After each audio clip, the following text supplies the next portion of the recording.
الله الرحمن الرحيم. السلام عليكم ورحمة الله وبركاته.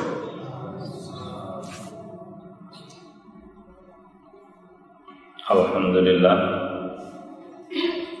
nahmaduhu wa nasta'inuhu wa nastaghfiruh wa nastahdihi wa natubu ilayhi wa na'udzu billahi min shururi anfusina wa sayyiati a'malina. Man yahdihillahu fahuwal muhtadi wa man yudlil falan tajida lahu waliyan mursyida. Asyhadu an la ilaha illallah wahdahu la syarika lah wa asyhadu anna Muhammadan abduhu wa rasuluhu alladzi la nabiyya ba'dahu. Amma ba'du, fa inna ahsanal kalam kalamu rabbil alamin wa khairal huda huda sayyidil mursalin wa syarrul umuri muhdatsatuha wa kullu muhdatsatin bid'ah wa kullu bid'atin dhalalah wa kullu dhalalatin finnar. Para jemaah kaum muslimin dan muslimat, hadirin dan hadirat rahimani wa rahimakumullah jami'an. Pertama, kita bersyukur kepada Allah atas nikmat karunia yang Allah limpahkan kepada kita.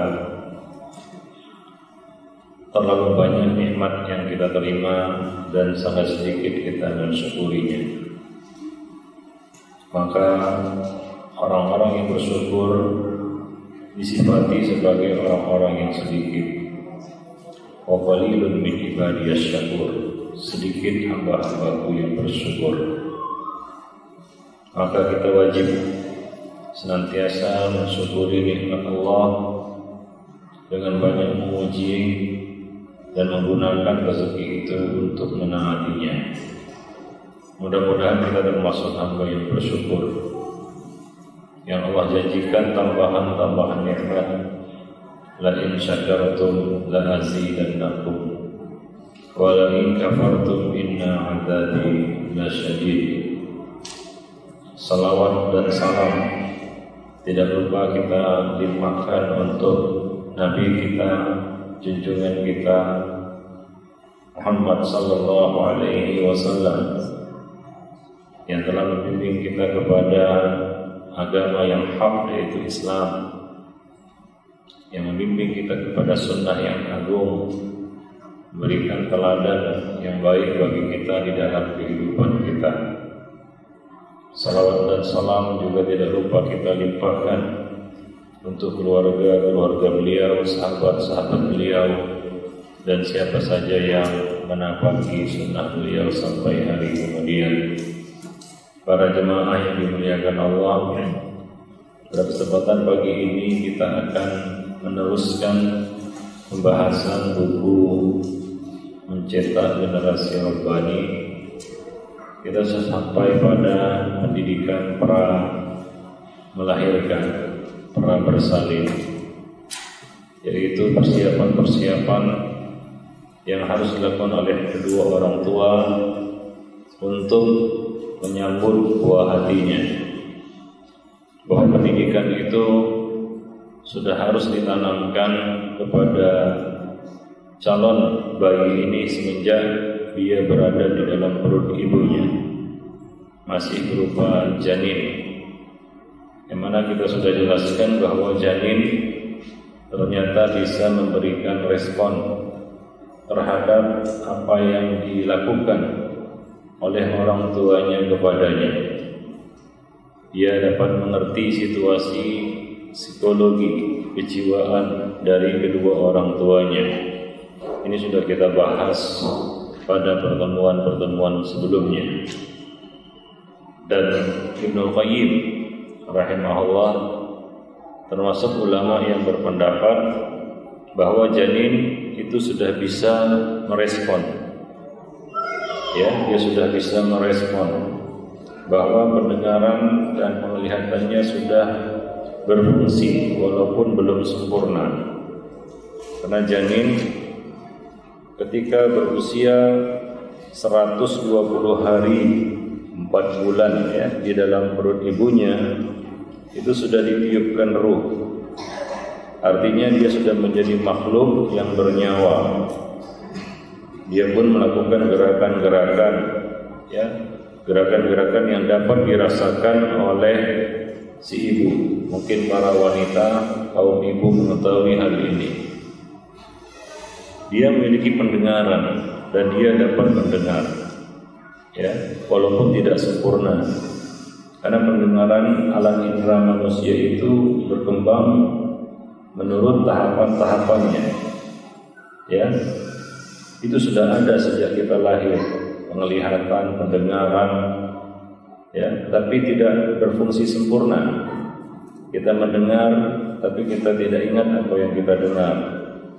Kita melihat, tapi kita belum merekam dengan baik apa yang kita lihat, karena kita masih bayi. Demikian pula janin yang ada di dalam perut ibunya. Maka beberapa hal-hal yang perlu diperhatikan. Ini kita sudah sampai poin yang kelima, adalah mengkonsumsi makanan yang halal dan bergizi. Ini penting ya, karena bayi ini akan terkomposisi dari makanan yang diberikan kepada ibu ini, kepada sang ibu.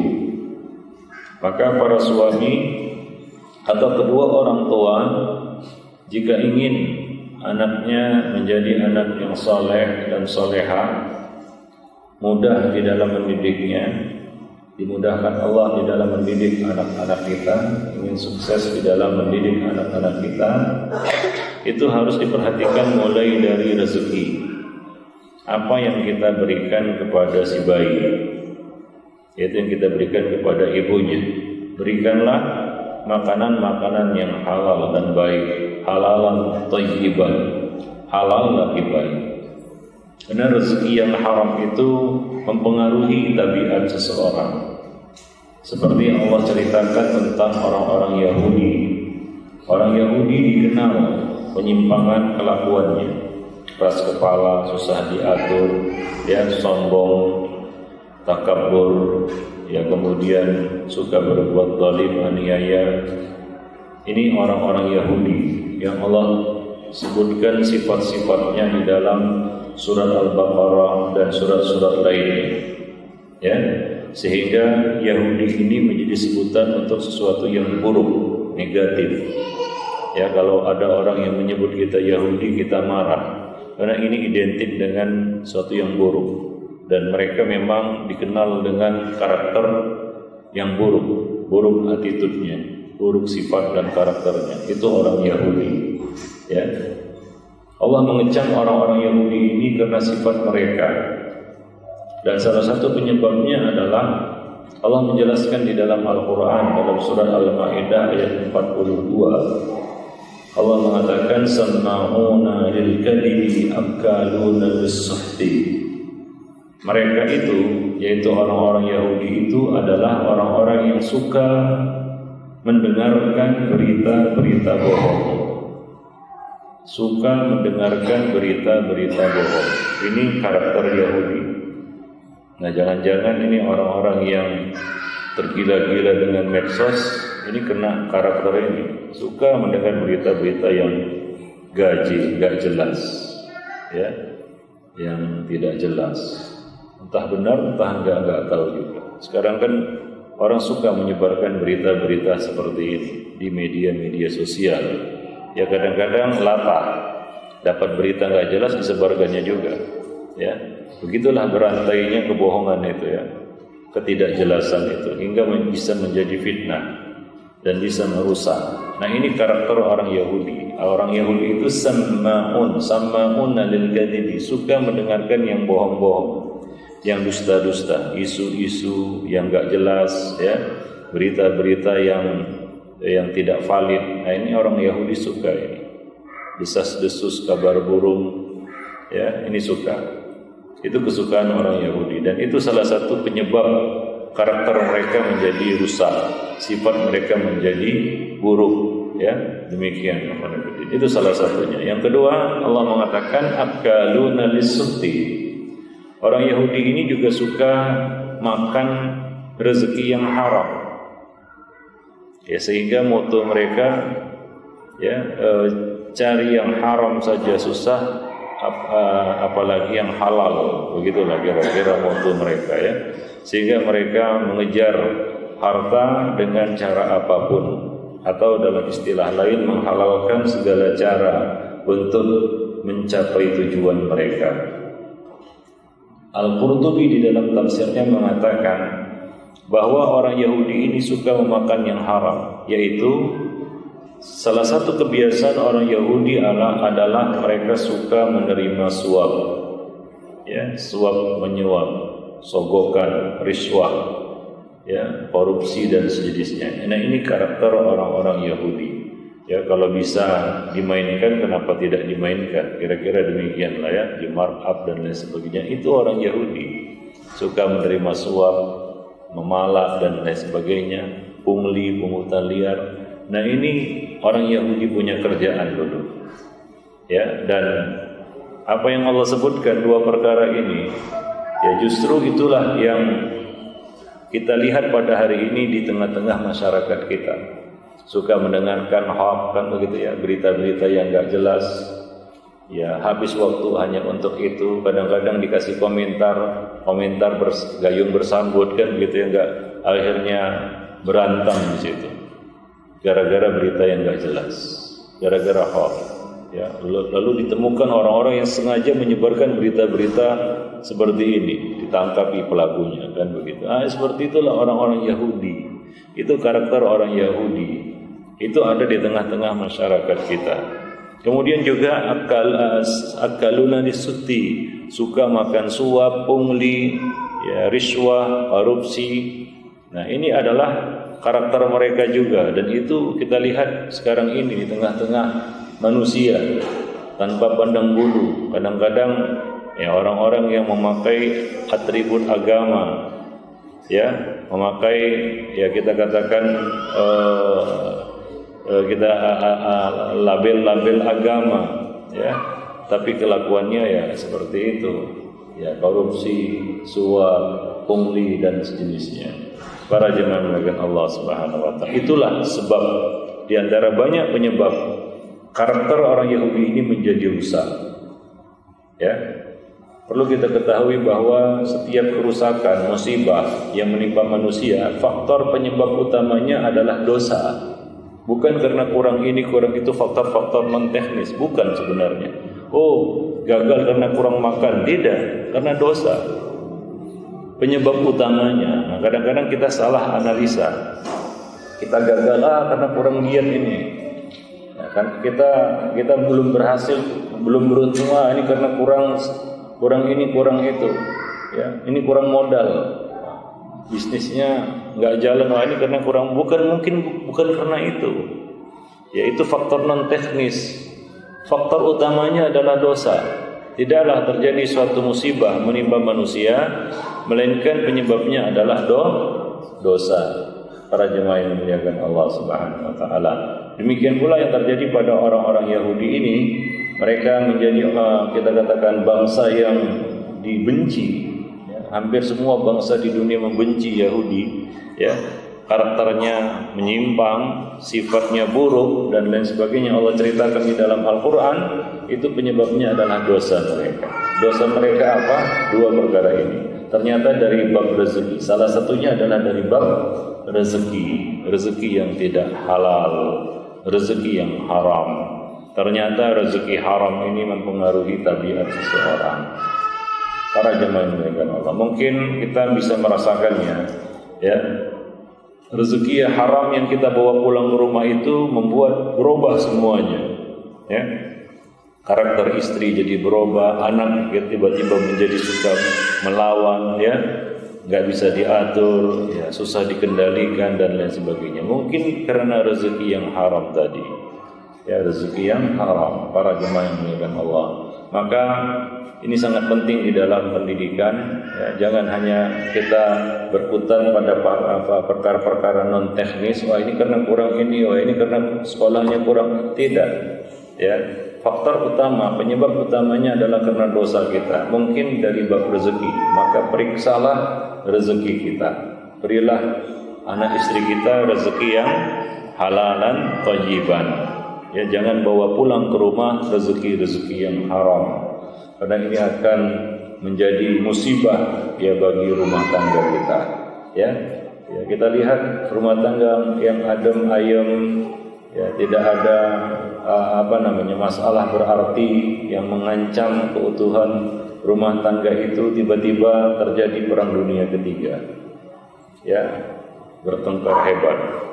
Ya, mungkin ini bukan masalah ketidaksepahaman ya. Bayangkan ini pasangan sudah 20 tahun, 25 tahun tiba-tiba meledak. Ini mungkin faktor rezeki yang tidak halal. Itu sangat mempengaruhi. Maka Nabi mengatakan dalam sebuah hadis, innahu la yadkhulul jannata lahmun nabata min suhtin an-naru aula bihi. Sungguh tidak akan masuk surga daging yang tumbuh dari harta yang haram. Neraka lebih pantas untuknya. Neraka lebih patut untuk daging ya, tubuh yang tumbuh dari rezeki-rezeki yang haram. Para jemaah yang dimuliakan Allah. Ya, maka jaga rezeki kita. Kalau kita ingin sukses di dalam mendidik anak, jangan salahkan anak. Kadang-kadang orang tua tidak adil. Kenapa saya katakan tidak adil? Selalu ada sebutan anak nakal, anak bandel. Ya, kenapa enggak ada sebutan orang tua nakal, orang tua bandel? Bapak nakal, ibu nakal, bapak bandel, ibu bandel. Kenapa enggak ada sebutan itu? Ya, sebenarnya siapa yang nakal? Ya, bukankah anak ini jahil? Lalu dia jahil, dia melakukan pelanggaran-pelanggaran, namanya juga jahil. Nah, apakah bapak ibu enggak jahil? Jahil juga. Apakah mereka tidak melakukan pelanggaran karena kejahilan? Terjadi juga. Kenapa enggak ada sebutan ayah nakal, ibu nakal? Yang ada sebutannya anak nakal. Enggak fair. Nah, ternyata yang lebih banyak nakalnya itu orang tua. Karena yang paling banyak lalainya orang tua. Yang enggak bisa dikasih uzur karena kejahilannya adalah orang tua, bukan anak-anak. Anak-anak ya jahil. Karena kita lahir kan jahil. Ada yang lahir mengerti, sudah ada ilmunya, sudah paham ini itu, halal haram semua dia paham. Mana ada? Ya, setiap bayi lahir itu dalam keadaan apa? Jahil. Itu sifat manusia. Inna aradna al-amanata 'ala as-samawati wal ardi wal jibal fa abaina yahmilnaha wa ashfaqna minha wa hamala al-insan innahu kana zaluman jahula. Amanah ini Allah sudah tawarkan kepada langit, bumi dan gunung-gunung. Tapi mereka enggak mau memikulnya. Mereka takut, khawatir enggak bisa menjalankan amanah itu. Lalu amanah ini dipikul oleh manusia. Karena manusia itu punya dua sifat, dzalum dan jahul. Dzalum suka buat aniaya, itu memang sudah ada dalam fitrah manusia ya. Ya, suka buat aniaya, salah satunya adalah hasad, itu sudah tertanam sejak kecil, sejak lahir. Maka antara anak-anak kan ada hasad juga. Maka dari itu Nabi perintahkan kita orang tua untuk bersikap adil. Karena mereka ada hasad. Hasad itu sudah ada sejak lahir. Dan ini tidak bisa hilang seperti kandungan gula darah dalam tubuh kita, kolesterol dalam darah kita. Itu enggak bisa hilang. Nah, tapi kadang-kadang kadarnya naik. Nah, seperti itu juga hasad itu, enggak bisa hilang itu.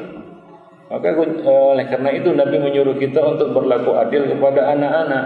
Karena kalau enggak adil, hasad yang terpendam dalam dirinya, yang ada dalam dirinya itu akan muncul, akan mengarah kepada sesuatu yang negatif, kezaliman. Ya, karena hasad itu sebenarnya kezaliman ya, terhadap Allah dan terhadap sesama. Para jemaah itu sifat dasar manusia, dzalum dan jahul, yaitu apa? Jahil, penuh kejahilan. Ya, maka enggak ada, ya, tidak ada seorang bayi lahir dalam keadaan alim. Laisal mar'u yuladu aliman. Tidak ada satu orang pun yang lahir dalam keadaan alim. Jadi jahil. Maka kewajiban orang tua mengangkat kejahilan itu dari anak-anak ini. Maka jangan dikasih stigma dia anak nakal, jangan divonis, jangan dijudge dia sebagai anak nakal, ya. Atau anak bandel, itu enggak layak, ya. Sebenarnya kesalahan ada pada orang tua. Maka periksa coba rezeki. Ya, kenapa anak ini seperti ini? Mungkin karena rezeki kita kurang halal. Nah, istilahnya kurang halal, masih ada syubhat-syubhatnya, kan begitu ya, yang harus dibersihkan. Atau jelas-jelas haram. Ya, ini berpengaruh ya pada perkembangan anak-anak kita ini. Maka kalau kita ingin berhasil dalam pendidikan anak, coba periksa rezeki. Para jemaah yang dimuliakan Allah Subhanahu wa taala.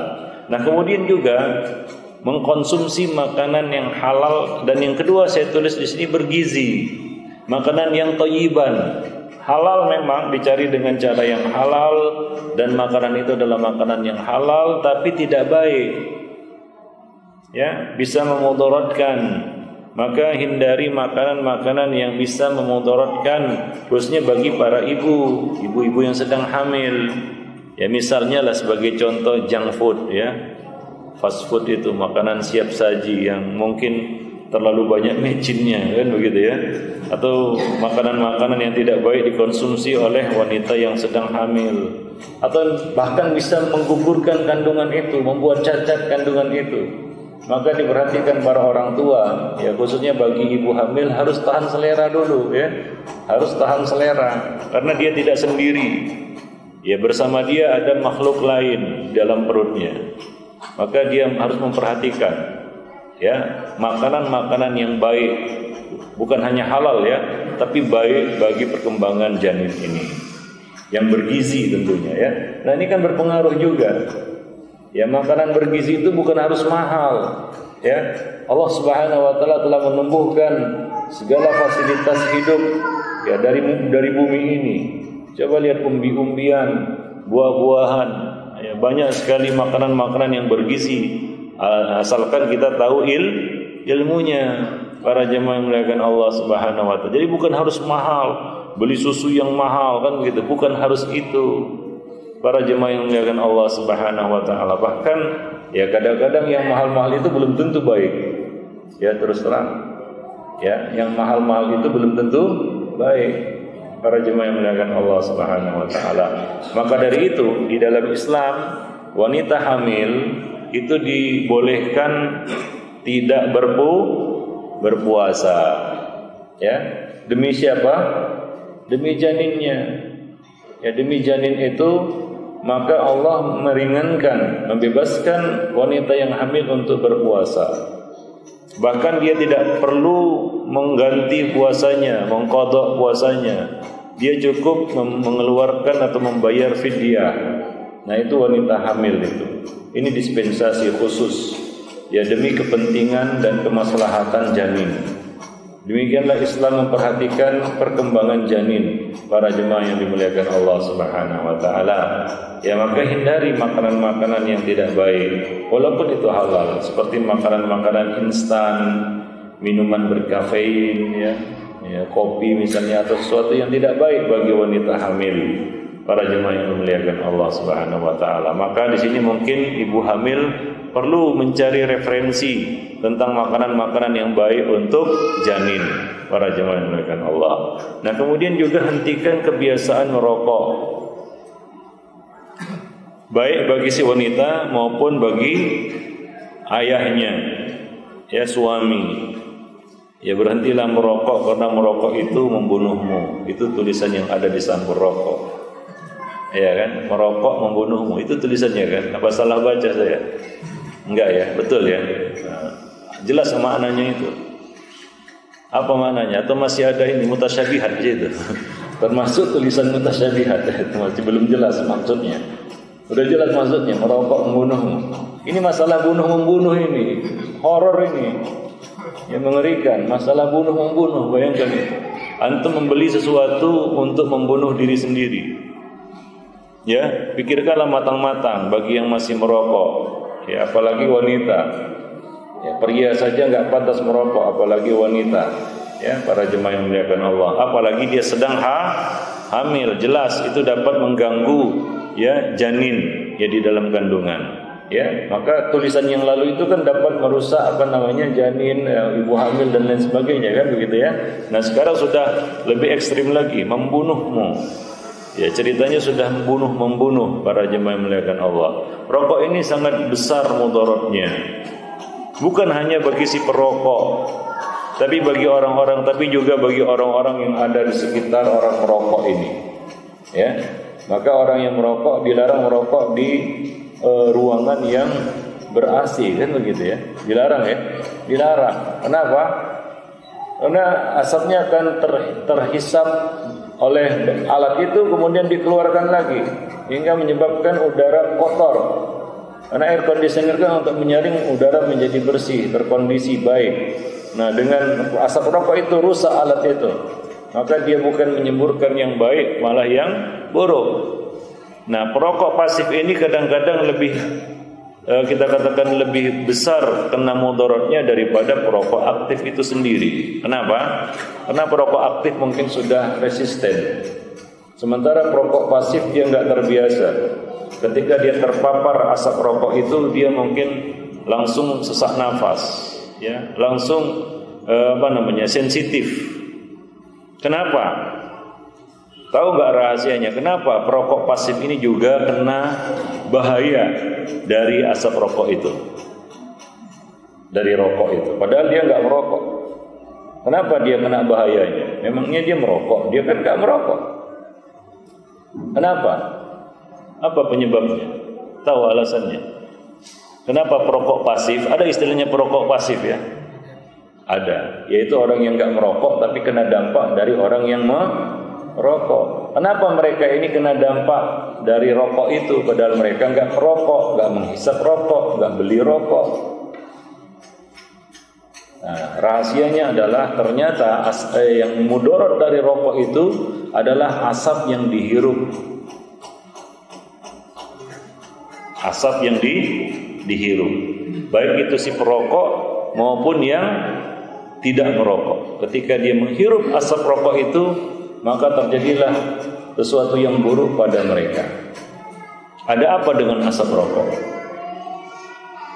Ya, ada apa dengan asap rokok? Itu rokok kalau nggak dibakar, ya nggak apa-apa. Ya Pak ya. Kalau rokok itu nggak dibakar, nggak apa-apa, dilihat aja gitu.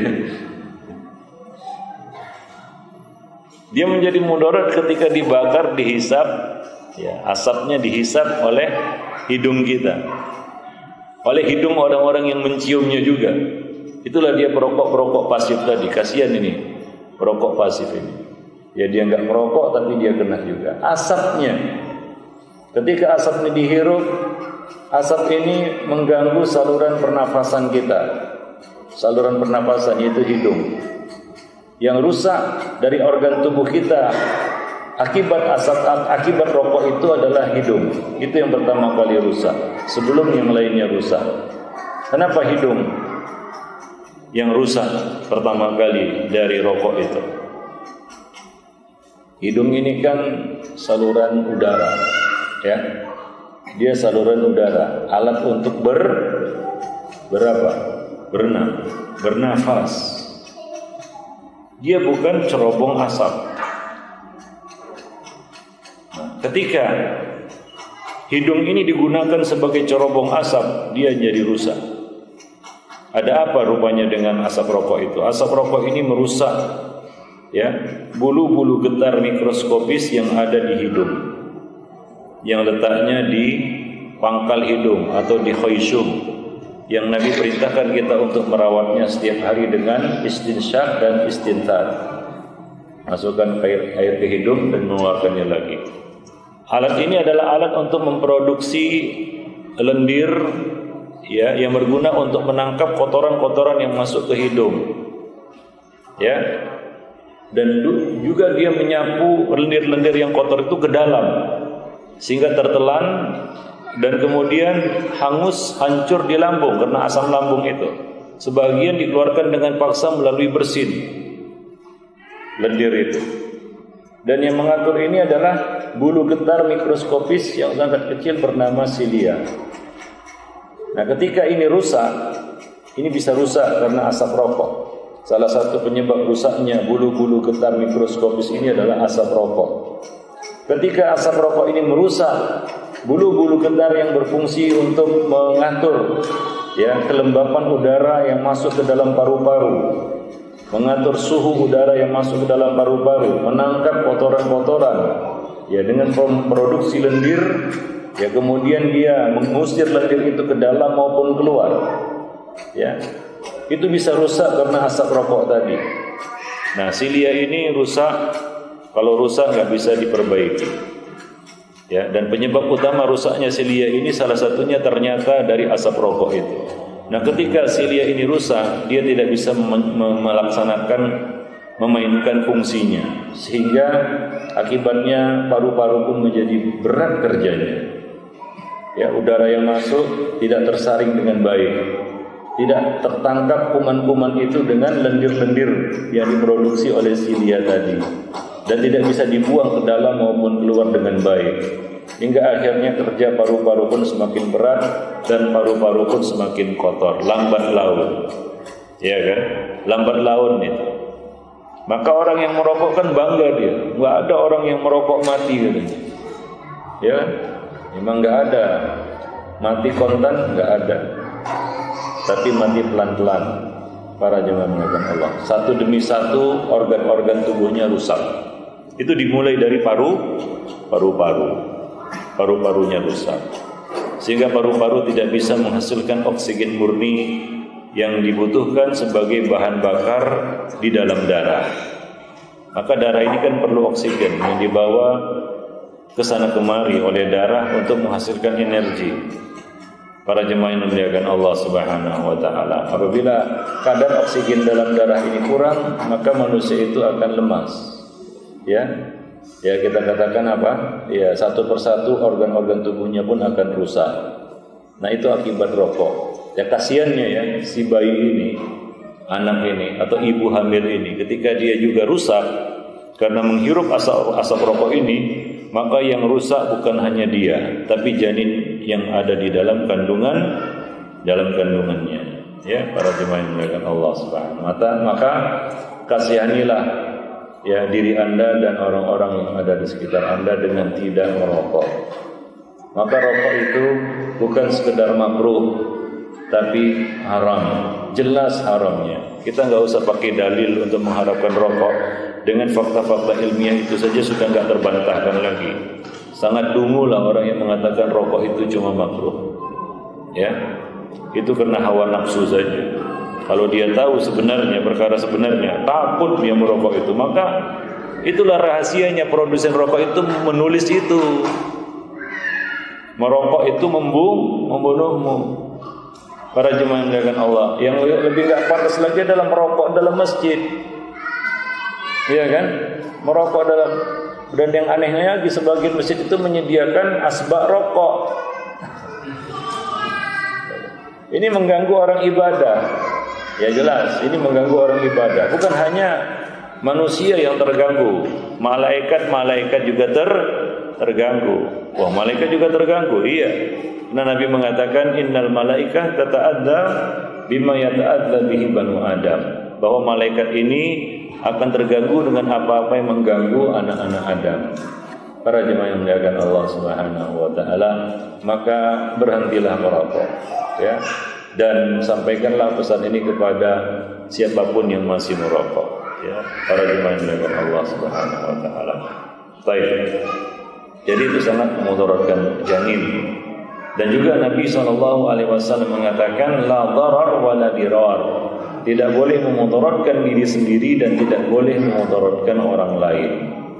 Para jemaah Allah. Jadi itu poin yang kelima, yaitu memberikan, mengkonsumsi makanan yang halal dan baik serta bergizi bagi ibu yang sedang hamil kepada si janin ini. Maka seorang ayah atau calon ayah ketika dia bersungguh-sungguh mencari rezeki yang halal, ini artinya dia memang sayang, seorang ayah yang sayang kepada keluarganya. Seorang suami yang mencari rezeki yang haram, ya, lalu dia bangga membawanya pulang ke rumah, ini artinya dia tidak sayang kepada anak dan istrinya. Allah mengatakan, "Qu anfusakum wa ahlikum nara." Jagalah dirimu dan keluargamu dari api neraka. Salah satunya adalah dari rezeki-rezeki yang haram. Para jemaah yang muliakan Allah Subhanahu wa taala. Baik. Nah, dengan demikian ya, kita harapkan bayi ini nanti lahir bisa menjadi anak yang sehat dan soleh. Ya, sehat karena makanannya baik-baik ya. Kemudian juga soleh. Para jemaah yang muliakan Allah Subhanahu wa taala ya. Wallahu a'lam bissawab. Ya, namanya juga ikhtiar ya, usaha. Semuanya harus diusahakan, ya, diikhtiarkan. Gak boleh kita berpangku tangan, ya, dengan mengatakan si fulan itu gak peduli dia anaknya soleh juga, ya gak bisa seperti itu, ya. Oh, si fulan itu dia gak peduli sama anaknya soleh, anaknya jadi ini jadi itu, gak bisa. Gak bisa kita berkaca seperti itu namanya spekulasi.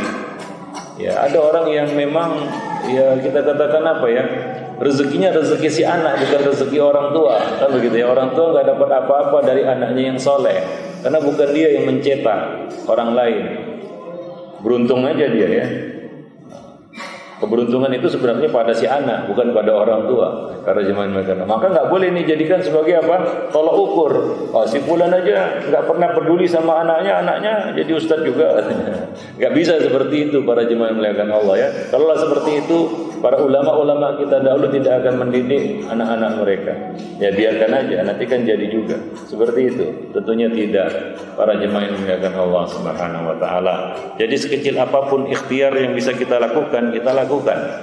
Seperti kita contohkan kemarin, stimulasi pendidikan yang kita mulai semenjak anak itu berada di dalam perut ibunya. Ya, misalnya dengan mengajaknya berinteraksi, ya, memberikan sentuhan-sentuhan yang lembut kepada si anak. Mudah-mudahan anak ini menjadi anak yang lemah lembut, kan begitu ya. Ya, berbicara yang lembut kepada istri ketika dia sedang hamil, ya mudah-mudahan ya ini akan mempengaruhi kejiwaan dari janin yang ada di dalam kandungannya. Ini kan usaha namanya. Para jemaah yang muliakan Allah Subhanahu wa taala. Wallahu a'lam bissawab. Nah, setelah si jabang bayi lahir, maka sambutlah bayi ini dengan rasa gembira dan syukur kepada Allah. Awalilah kehidupannya dengan melaksanakan sunnah Nabi. Di antaranya adalah memberikan nama yang baik, ya, memilih nama yang baik untuk anak-anak kita. Misalnya nama yang berisi penghambaan diri kepada Allah. Contohnya Abdullah dan Abdurrahman. Ini adalah nama yang paling disukai Allah, karena di dalamnya terkandung makna penyerahan diri, penghambaan diri kepada Allah Subhanahu wa taala. Orang-orang bilang nama itu doa. Betul ya? Nama itu akan jadi doa. Ya, doa dari orang-orang yang menyebut nama itu bagi si empunya nama. Ya. Doa adalah ikhtiar. Gak bisa kita katakan, Ustaz, ada yang namanya Muhammad keluar masuk penjara. Ya. Ya. Oh, kalau begitu nggak usah pakai nama Muhammad, kan tidak seperti itu. Para jemaah melakukan Allah Subhanahu. Doa itu kan separuh ikhtiar. Ya kadang-kadang ya doa itu dikabulkan oleh Allah, ya kadang-kadang tidak karena beberapa faktor. Para jemaah yang melihatkan Allah Subhanahu wa taala, maka nama adalah doa. Ya mudah-mudahan kita bertafaul, ya, istilahnya bertafaul, berharap baik dengan nama yang baik ini, anak ini jadi baik. Demikian ya. Maka kasihlah nama-nama yang indah, yang baik maknanya. Seperti misalnya Abdullah, Abdurrahman, atau nama para nabi dan rasul, serta nama orang-orang saleh ya. Seperti misalnya ya kita katakan nama para sahabat ya, nama para ulama ya. Nah itu kita berharap, namanya juga tafaul, berharap, berdoa ya, sebutan yang baik ini akan seperti ya yang kita harapkan.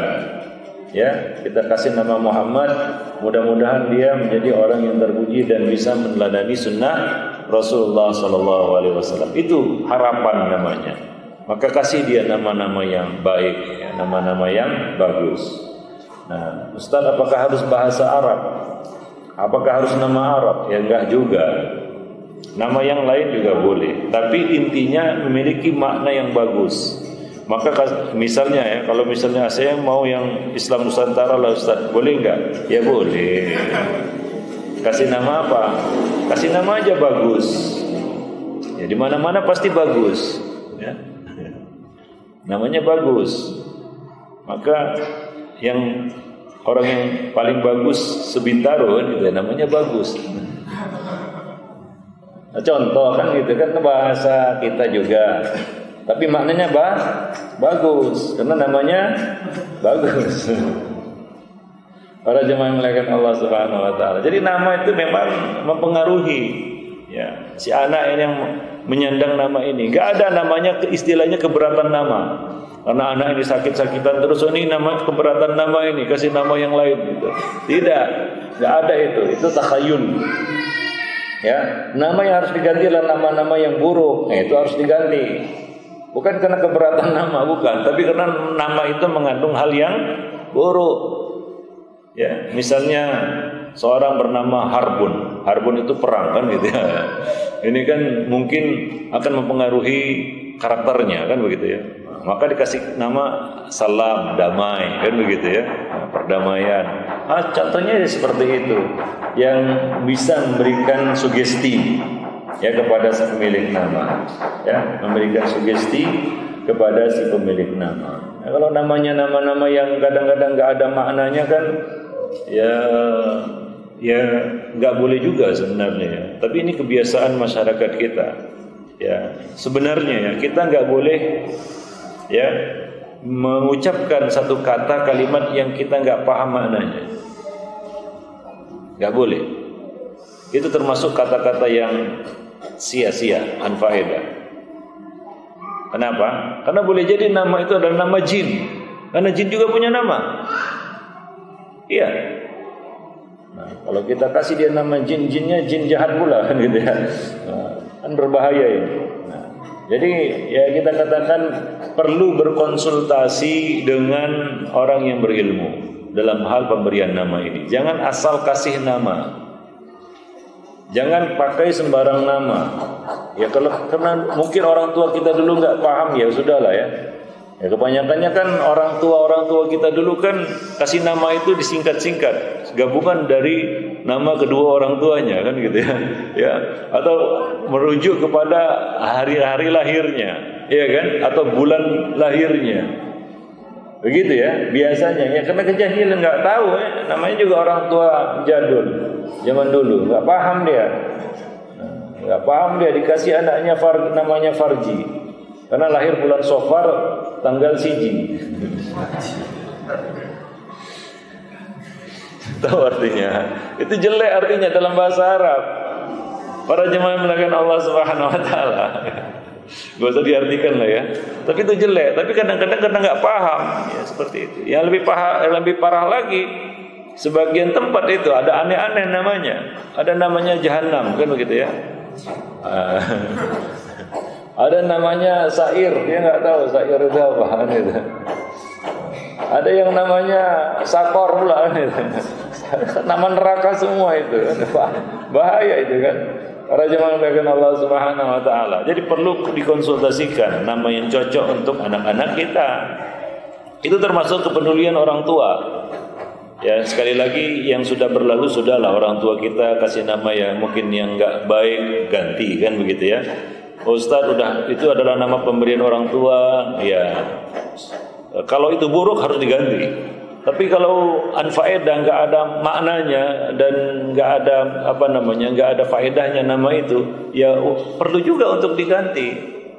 Para jemaah yang dimuliakan Allah, walaupun nggak harus diganti di KTP misalnya. Tapi kalau nama-nama yang buruk itu harus diganti.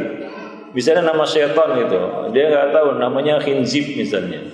Itu kan nama setan, setan yang ganggu orang sholat gitu ya. Mungkin dia nggak tahu. Ya kadang-kadang sebagian orang karena nggak paham. Ya dia kasih nama itu. Kadang-kadang ada yang kasih nama anaknya nama dewa, Brahma misalnya. Itu kan dewa, Tuhan yang disembah orang-orang agama lain, nggak boleh. ya seorang muslim memakai nama-nama seperti itu. Tapi karena mungkin kejahilan orang tua, maka ini wajib diganti. Ada yang nggak wajib diganti, ya, misalnya namanya itu gabungan nama kedua orang tuanya kan gitu ya. Nah, kenapa namanya ini aneh? Oh, ini gabungan antara nama ayah dan ibu katanya. Kadang-kadang kan seperti itu. Ya, atau karena anak pertama ada namanya Eka kan gitu ya. Anak kedua namanya Dwi gitu ya. Ya nggak apa-apa lah, itu mubah-mubah aja kan gitu. Walaupun ya carilah nama yang lebih baik lagi ya. Wallahu a'lam bishawab. Para jemaah yang muliakan Allah Subhanahu wa taala. Ya, jadi nggak ada istilahnya keberatan nama. Ya kadang-kadang nama ini kan susah-susah gampang kata orang. Nyari nama itu susah-susah gampang. Ya. Dia mau ngasih nama anaknya Asadullah ini. Bagus artinya. Tapi nggak jadi. Kenapa? Nanti dipanggil Bangsat. Kalau udah besar kan Bang apa? Bangsat. Nggak jadi. Ya kadang-kadang seperti itu, gampang-gampang susah. Ya ada yang ketika mau kasih nama anaknya beli buku tebal gitu. Kumpulan nama-nama indah. Ya kan, karena semuanya indah digabung semuanya. Namanya panjang kali macam kereta api, macam sepur gitu. Semua digabungkan di situ. Ya, ada yang nggak ngerti bahasa Arab, tapi nggak mau konsultasi dengan orang yang paham. Akhirnya nama anak laki-laki ya dipakaikan nama anak perempuan. Ya. Ada seorang yang mengidolai Abu Darda. Abu Darda, tahu Abu Darda? Dia sangat ngefans lah gitu, suka dengan Abu Darda. Baik ya, ini kan sahabat Nabi. Nah waktu dia dapat anak laki-laki, maka dia kasihlah namanya, diundang laki kan, namanya Darda. Saya tanya, ini anak laki-laki atau perempuan? Laki-laki Ustaz. Oh namanya Darda? Iya katanya, saya ngefans sama Abu Darda. Iya saya katakan Abu Darda laki-laki, kalau Darda perempuan. Darda itu nama perempuan di sana. Di sini gunakan nama laki-laki. Darda itu kan nama perempuan. Abu Darda, Darda itu putrinya Abu Darda. Nah begitu. Nah, dikasih nama anak perempuan Maisarah kan gitu ya. Ini kan nama laki-laki. Ya. Yaitu yang menyertai Nabi di dalam perniagaan ke negeri Syam. Ya, namanya Maisarah kan gitu. Nah, jadi ya seperti itu, kembalilah kepada orang yang mengerti penggunaan nama itu ya. Para jemaah yang dimuliakan Allah Subhanahu wa taala. Ustaz, boleh enggak kasih nama anak kunyah? Boleh. Ya. Ya, boleh juga. Nah, sebagian orang ada yang dikenal dengan kunyahnya, bahkan kunyahnya sudah jadi namanya. Ya Abu Bakar As-Siddiq gak pernah disebut namanya. Abu Hurairah punya nama tapi gak pernah disebut namanya. Demikian juga banyak sahabat-sahabat itu yang punya kunyah lebih populer dari namanya. Jadi boleh memberikan kunyah kepada anak walaupun dia baru lahir. Boleh. Para jemaah muliakan Allah Subhanahu wa taala ya. Nah, demikian. Jadi berikanlah nama yang baik. Nah, ada yang sering ditanyakan juga, Ustaz boleh gak memberikan nama lebih dari satu suku kata? Ya, misalnya gabungan Muhammad, ya Isa, Soleh, misalnya kan 3 suku kata gitu ya. Nama Nabi digabungkan gitu. Boleh gak? Boleh. Para jemaah Allah. Jadi bukan harus satu kan gitu. Oh, enggak boleh lebih dari 3, enggak boleh lebih dari 1, harus 1 kan begitu. Enggak ada ketentuannya, ya. Itu kebiasaan urfi yang berlaku di negeri ini. Ya kadang-kadang nama perlu 3 suku kata kan begitu ya, supaya dapat apa? Ya, mudah ngurus visa ke Saudi Arabia. Ya, nah di sini enggak terbiasa bin-bin itu begitu. Para jemaah yang dimuliakan Allah Subhanahu wa taala, ya. Sebagian tempat itu ada yang biasa memakai apa? Memakai marga. Ya. Misalnya orang Batak misalnya. Ya, marganya apa? Nasution gitu ya. Muhammad Nasution kan gitu ya. Enggak apa. Nah, biasanya orang Batak itu kalau sudah dewasa dia yang ditonjolkannya bukan namanya tapi apa? Marganya. Nama itu disingkat aja M Nasution gitu ya. S Siregar ya. Kan begitu para jemaah melakukan Allah. Ya boleh, silakan pakai marga. Ya tidak mengapa. Nah, yang lebih aneh lagi kalau di Karo itu. Orang Karo itu kasih nama sesuai dengan apa yang terjadi pada saat lahir. Kalau dia pada saat istrinya lahir dia dapat berita kelahiran sedang turun tangga, maka nama anaknya Tangga Sembiring. Itu kebiasaan di sana. Ada banyak nama yang aneh-aneh di sana. Ya. Ada yang namanya Tangga Sembiring kan gitu ya. Ada yang namanya Palu Tarigan. Palu Tarigan. Rupanya waktu lahir anaknya dia sedang megang palu begitu. Lah itu spontanitas seperti itu mereka kasih nama. Para jemaah melakukan Allah Subhanahu wa taala kan begitu ya. Jadi itu urfi, tapi ya yang terbaik adalah kita memberi nama anak ini menurut tuntunan sunnah Nabi, bukan menurut adat istiadat yang ada. Para jemaah melakukan Allah Subhanahu wa taala. Ya, wallahu a'lam bishawab. Baik. Kemudian yang kedua adalah mencukur rambutnya, lalu bersedekah dengan perak seberat bobot rambut yang dicukur itu. Nah, ada yang bertanya, Ustaz, mencukur rambut bayi itu apakah beberapa helai aja katanya? Seperti orang tahlul yang salah, cek gitu. Beberapa helai. Itu bukan seperti itu. Ini mencukur rambut bayi. Kalau hanya beberapa helai, berapa beratnya? Ya, nggak ada beratnya mungkin kalau cuma beberapa helai kan gitu. Nah, di seluruh dicukur aja mungkin cuma beberapa gram. Itu seluruhnya dicukur. Hanya bayangkan kalau cuma 3 helai. Ya berapa beratnya Pak? Ya nggak ada beratnya itu. Maka yang dimaksud dengan mencukur rambut bayi itu adalah mencukur semuanya. Ya, supaya tumbuh rambut yang baru. Maka wanita hanya boleh sekali seumur hidup gundul. Yaitu kapan? Ya waktu bayi digundul sama orang tuanya kan begitu ya. Setelah dewasa nggak boleh wanita itu menggundul rambutnya kecuali dengan alasan-alasan yang jelas, misalnya sakit pada kepalanya dan sejenisnya. Maka para wanita itu cuma sekali seumur hidup dia gundul, Pak. Kalau bapak-bapak kan sering ya tahallul umroh, tahallul haji gundul, ya begitu ya. Nah kalau ibu-ibu kan nggak bisa. Mereka cuma sekali seumur hidup gundul itu, yaitu waktu lahir, digundul sama orang tuanya. Untuk apa itu digundul? Ya untuk membersihkan kotoran satu. Yang kedua untuk bersedekah seberat dengan perak ya, dengan nilai perak seberat bobot rambut yang dicukur. Misalnya 10 gram berarti 10 gram perak. Ya, maka coba perhatikan berapa harga perak ya yang berlaku kursnya. Dan ini boleh disedekahkan dalam bentuk uang, bukan harus perak ya. Para jemaah melakukan Allah. Berapa nilainya? Lalu kemana diserahkan? Diserahkan kepada fakir miskin ya. Disedekahkan itu ya kepada fakir miskin ya. Berapa nilai ya dari berat bobot rambut tersebut yang senilai dengan perak. Misalnya 200.000, sedekahkan 200.000 ya. Para jemaah yang dimuliakan Allah Subhanahu wa taala. Baik, itu yang kedua. Yang ketiga, mentahnik. Jangan lupa ya para orang tua mentahnik bayinya.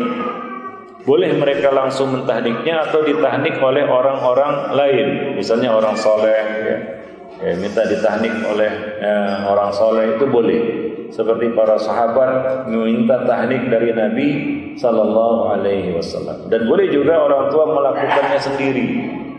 Bagaimana cara tahnik itu? Tahnik itu adalah mengulum buah kurma kemudian mencicipkannya ke mulut si bayi hingga si bayi mengecap ya, manis dari buah kurma itu. Para jemaah melakukan Allah Subhanahu wa taala, ya ini baik sekali untuk merangsang ya kita katakan sistem pencernaannya, metabolisme tubuhnya. Ya, jadi mulai dari yang manis kurma itu manis yang bermanfaat para jemaah melakukan Allah. Ya, coba lihat orang yang kena diabetes makan kurma enggak naik diabetesnya. Tapi kalau makan gula naik. Para jemaah melakukan Allah Subhanahu wa taala. Jadi kasih dia kurma apapun. Ya, bukan harus kurma ajwa.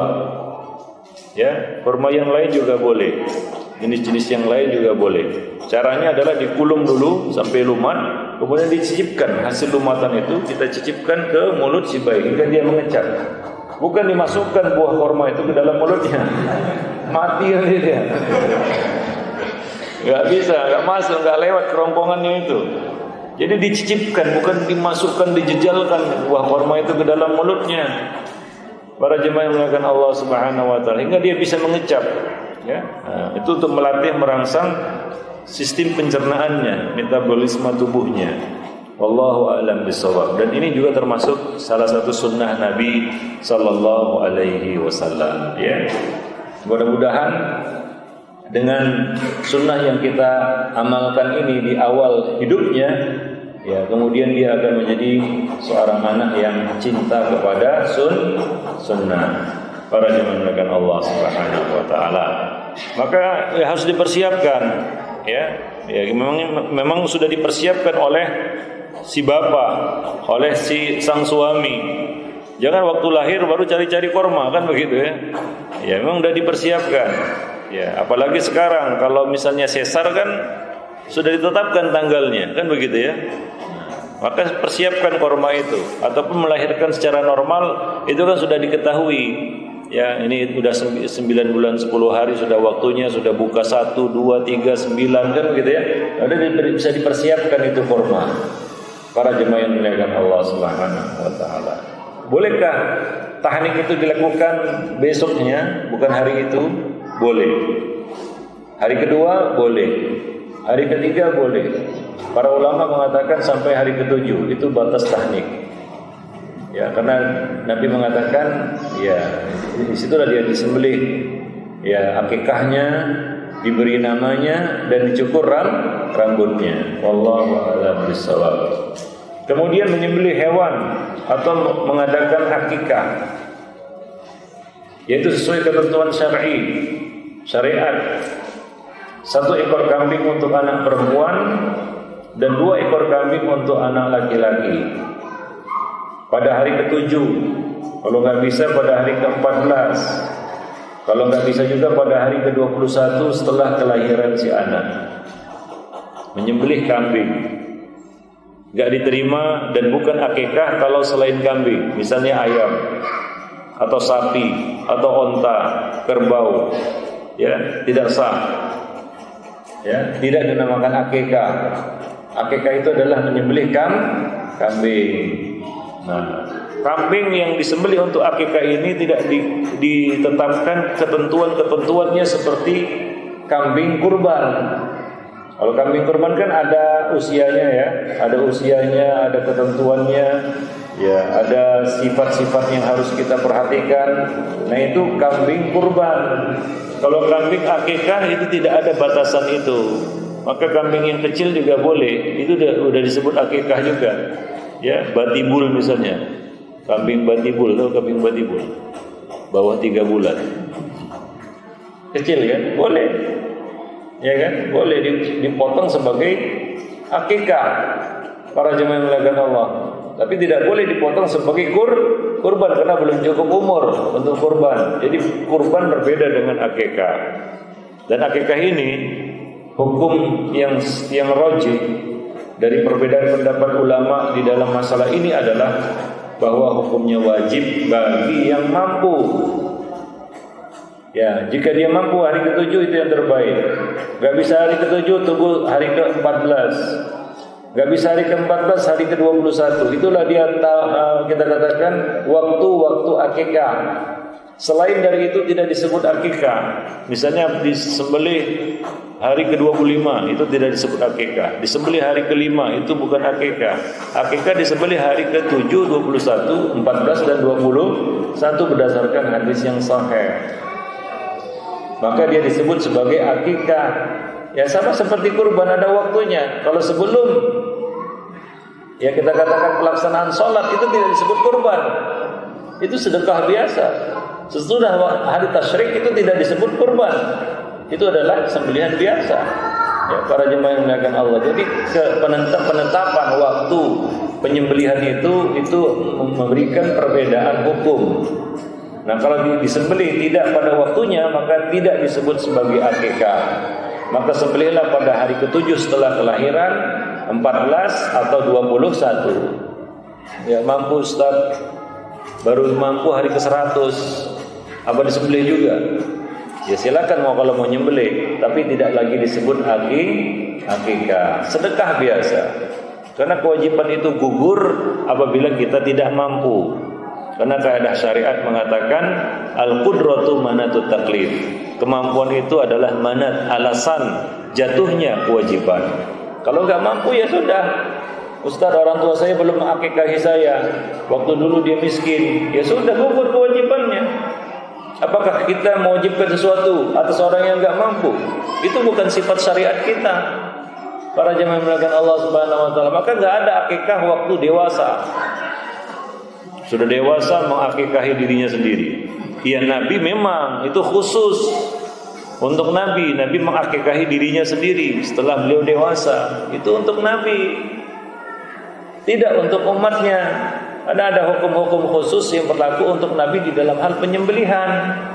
Contohnya apa? Nabi boleh menyembelih untuk umatnya. Kita boleh? Enggak boleh. Paling maksimal untuk siapa? Keluarga. Saya menyembelih sapi untuk satu desa, itu enggak boleh. Ya, untuk satu Indonesia enggak boleh. Nabi bisa menyembelih seekor hewan kurban untuk umatnya. Itu untuk Nabi. Kita enggak bisa. Kita yang maksimal apa? Satu keluarga. Ini adalah sembelihan untuk keluarga saya, yaitu sah. Tapi ini sembelihan untuk orang satu Indonesia. Siapa dia? Walaupun presiden, ya nggak bisa dia menyembelih hewan kurbannya untuk seluruh rakyat Indonesia. Ya, itu nggak bisa. Itu hanya untuk Nabi. Para jemaah yang dimuliakan Allah Subhanahu wa taala, ya. Maka nggak ada khalifah sesudah Nabi menyembelih hewan kurban lalu mengatasnamakan umat. Nggak ada. Itu khusus Nabi. Demikian juga akikah. Nabi menyembelih akikah untuk dirinya sendiri, itu khusus. Namanya khususiyah. Oleh karena itu tidak ada sahabat, yang mana banyak sahabat itu juga tidak diakikahi oleh orang tua mereka waktu mereka lahir. Enggak ada dari mereka itu yang mengakikahi diri mereka sendiri. Itu artinya mereka memahami bahwa akikah untuk orang yang dewasa itu khusus untuk Nabi, bukan untuk yang lain. Para jemaah yang dimuliakan Allah Subhanahu wa taala, ya. Jadi akikah itu sudah ada waktu-waktunya. Selain dari waktu yang ditetapkan itu, maka itu tidak disebut sebagai akikah. Dia disebut sebagai sedekah biasa, ya. Para jemaah yang dimuliakan Allah Subhanahu wa taala. Ya, kalau orang tua kita belum mengakikahi kita karena ketidakmampuannya, ya sudah, lepas tanggung jawab itu. Oh, Ustaz, dulu dia mampu tapi enggak mengakikahi juga. Ya, itu dosa bukan pada anaknya. Itu kan kewajiban orang tua, bukan kewajiban si bayi ini.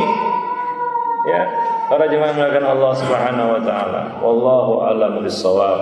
Ya, jadi itu salah satu di antara sunnah-sunnah yang harus dilakukan ketika bayi itu lahir. Para jemaah yang dimuliakan Allah Subhanahu wa taala, ya mudah-mudahan ya semua penerapan sunnah itu menjadi awal yang baik dalam kehidupan anak tersebut. Ya, menjadi dasar, asas, fondasi yang memudahkan anak ini untuk dapat menapaki agama ini dengan baik. Para jemaah Allah Subhanahu wa taala, ya. Dan itu juga memberikan motivasi juga kepada orang tua. Karena suatu yang kita awali dengan baik tentunya akan kita jaga perjalanannya sampai kepada tujuannya. Para jemaah yang Allah. Allahu a'lam bishawab. Itu artinya juga orang tua punya visi dan misi di dalam mendidik anak. Bahwa itu sudah dirancangnya jauh-jauh hari, bukan dadakan. Karena pendidikan itu akan berantakan kalau dadakan. Ya, kalau baru sadar sekarang ya apa boleh buat ya. Ya, buat aja apa yang boleh kan gitu. Namanya juga telat. Para jemaah yang Allah, dulu waktu lahir enggak tahu semua sunnah ini. Bahkan sebelum lahir juga enggak tahu apa yang harus dilakukan. Sudah lahir pun enggak tahu apa yang harus dilakukan. Sekarang baru tahu. Waduh, waktu 7 tahun dulu nggak pernah disuruh sholat, sekarang disuruh sholat susah sekali. Jangan salahkan si anak, salahkan diri sendiri. Ini kelalaian kita. Ya, jangan dilaporkan anak itu, Ustaz, anak saya nggak mau disuruh ke masjid. Ya, udah besar dia nggak mau dia pergi ke masjid. Ya, ini harusnya dikembalikan pertanyaan ini kepada orang tua. Memangnya nyuruh anak ke masjid usia berapa? Katanya usia 20 tahun, ya susah lah. Usia 20 tahun baru disuruh ke masjid. Para jemaah melakukan Allah, ya itu untung-untungan lah. Kalau dia mau, alhamdulillah. Kalau nggak mau, ya itu salah orang tua sebenarnya. Dia sudah terbentuk, terpola seperti itu kan susah itu. Maka ya memang sunnahnya kan semenjak awal itu sudah dilatih dia untuk melakukan kewajiban-kewajibannya. Contohnya sholat, puasa dan sejenisnya. Para jemaah yang melakukan Allah Subhanahu wa taala ya. Nah, itu beberapa hal yang berkaitan dengan sunnah-sunnah yang harus kita lakukan pasca kelahiran ya, setelah kelahiran, setelah anak itu lahir. Nah, kemudian para jemaah yang melakukan Allah, poin berikutnya adalah jangan biarkan syaitan menjamah anakmu. Ini poin berikutnya dalam buku tersebut, yaitu memohon kepada Allah perlindungan bagi si anak dari gangguan-gangguan syaitan. Bahwa gangguan yang diterima si anak ini bukan hanya gangguan alam nyata, ya, alam lahir ataupun alam yang nampak. Di sana ada alam yang tidak nampak, bukan hanya gangguan dari makhluk-makhluk yang nampak, tapi juga makhluk-makhluk gaib. Percaya enggak ada makhluk gaib? Siapa makhluk gaib? Jin, terus malaikat. Iya, itu 2 makhluk gaib, jin dan malaikat. Makhluk kan ada 3. Ada yang diciptakan dari api, siapa itu? Jin. Ada yang diciptakan dari cahaya, siapa itu? Malaikat. Dan ada yang diciptakan dari tanah, siapa dia? Kita. Jin dan manusia ada 2 jenis kelamin, laki-laki dan perempuan. Beda dengan malaikat. Jin dan manusia berkembang biak, malaikat tidak. Malaikat tidak berkembang biak, malaikat tidak kawin, karena tidak punya hawa nafsu. Jin dan manusia dilengkapi dengan hawa nafsu.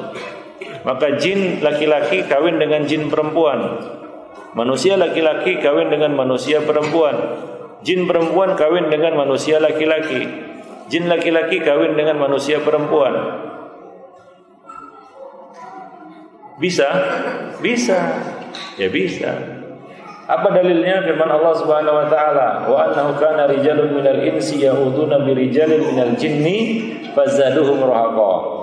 Ya, dahulu kala sebagian orang dari kalangan manusia minta perlindungan kepada sebagian laki-laki dari kalangan jin, maka itu menambah ya kedurhakaan mereka.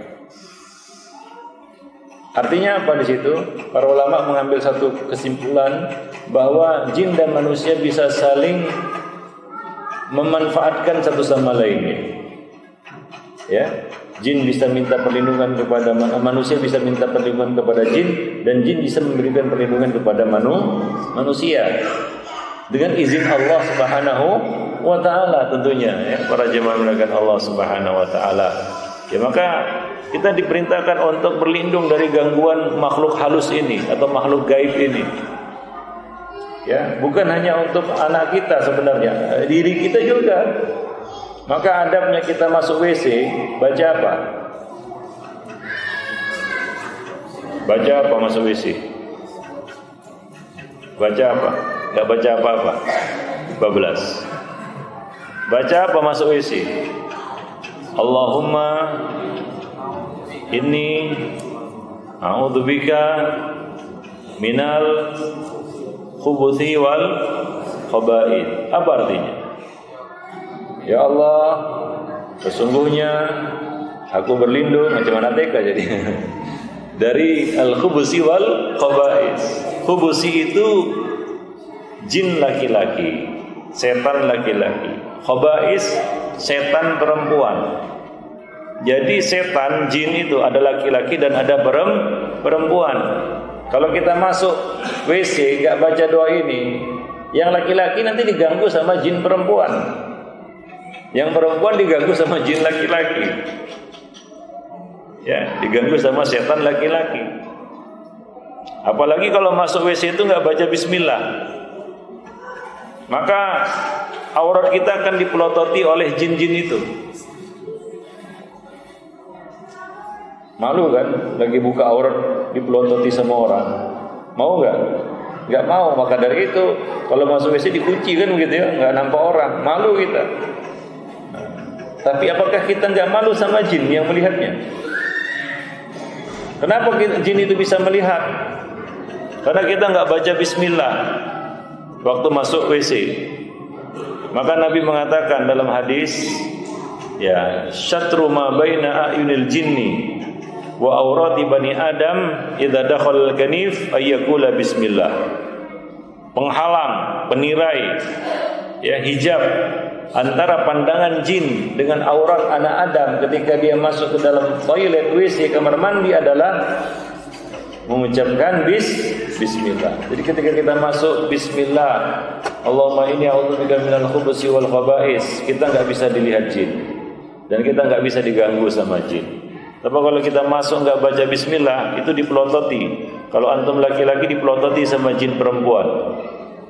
Kalau antum perempuan dipelototi sama jin laki-laki. Malu enggak? Malu. Para jemaah yang dimuliakan Allah. Maka demikian ya, bahwa gangguan yang diterima oleh anak Adam itu bukan hanya gangguan dari alam nyata, dari makhluk kasar, tidak. Tapi lebih-lebih lagi gangguan itu juga berasal dari alam gaib, dari makhluk gaib, yaitu dari jin. Para jemaah Allah ya. Jadi betapa banyak campur tangan setan dalam masalah anak pada zaman sekarang ini. Para jemaah yang dimuliakan Allah Subhanahu wa taala. Maka Allah mengatakan di dalam Al-Qur'an surat Al-Isra ayat 64, silakan buka, wa asyrikhum fil amwali wal aulad. Dan bersekutulah kamu pada mereka, pada manusia itu dalam urusan harta dan anak-anak mereka. Jadi jin juga ikut campur, mengganggu dia. Anak-anak ini bisa menjadi fitnah, kan begitu ya? Membuat orang tuanya jadi tiba-tiba jadi apa? Penakut, bakhil, ya, dan dan bersedih hati. Ya, itu fitnah anak. Jadi jin juga bersyarikat di situ. Ya, kadang-kadang itu anak itu diganggu dia oleh jin-jin ini. Para jemaah yang dimuliakan Allah Subhanahu wa taala, ya, bahkan yang lebih parah lagi, syaitan ini juga dapat menyesatkan anak dari jalan Allah Subhanahu wa taala. Ya, hingga anak itu jadi anak yang durhaka, ya, enggak mau menuruti kata-kata orang tuanya, ya, menyimpang, tabiatnya seperti binatang, ya, suka bergumul dalam maksiat dan syahwat dan lain sebagainya. Jadi itu mungkin salah satunya adalah gangguan jin. Ya. Anak-anak ini kan dia belum bisa membaca doa sendiri. Maka orang tuanya membacakan doa untuk anak-anak ini. Dan doa perlindungan untuk anak-anak ini dibacakan ketika dia lahir, semenjak dia lahir, bahkan sebelum lahir. Para jemaah yang dimuliakan Allah Subhanahu wa taala ya, maka ada adab-adab yang perlu diperhatikan berkaitan dengan apa?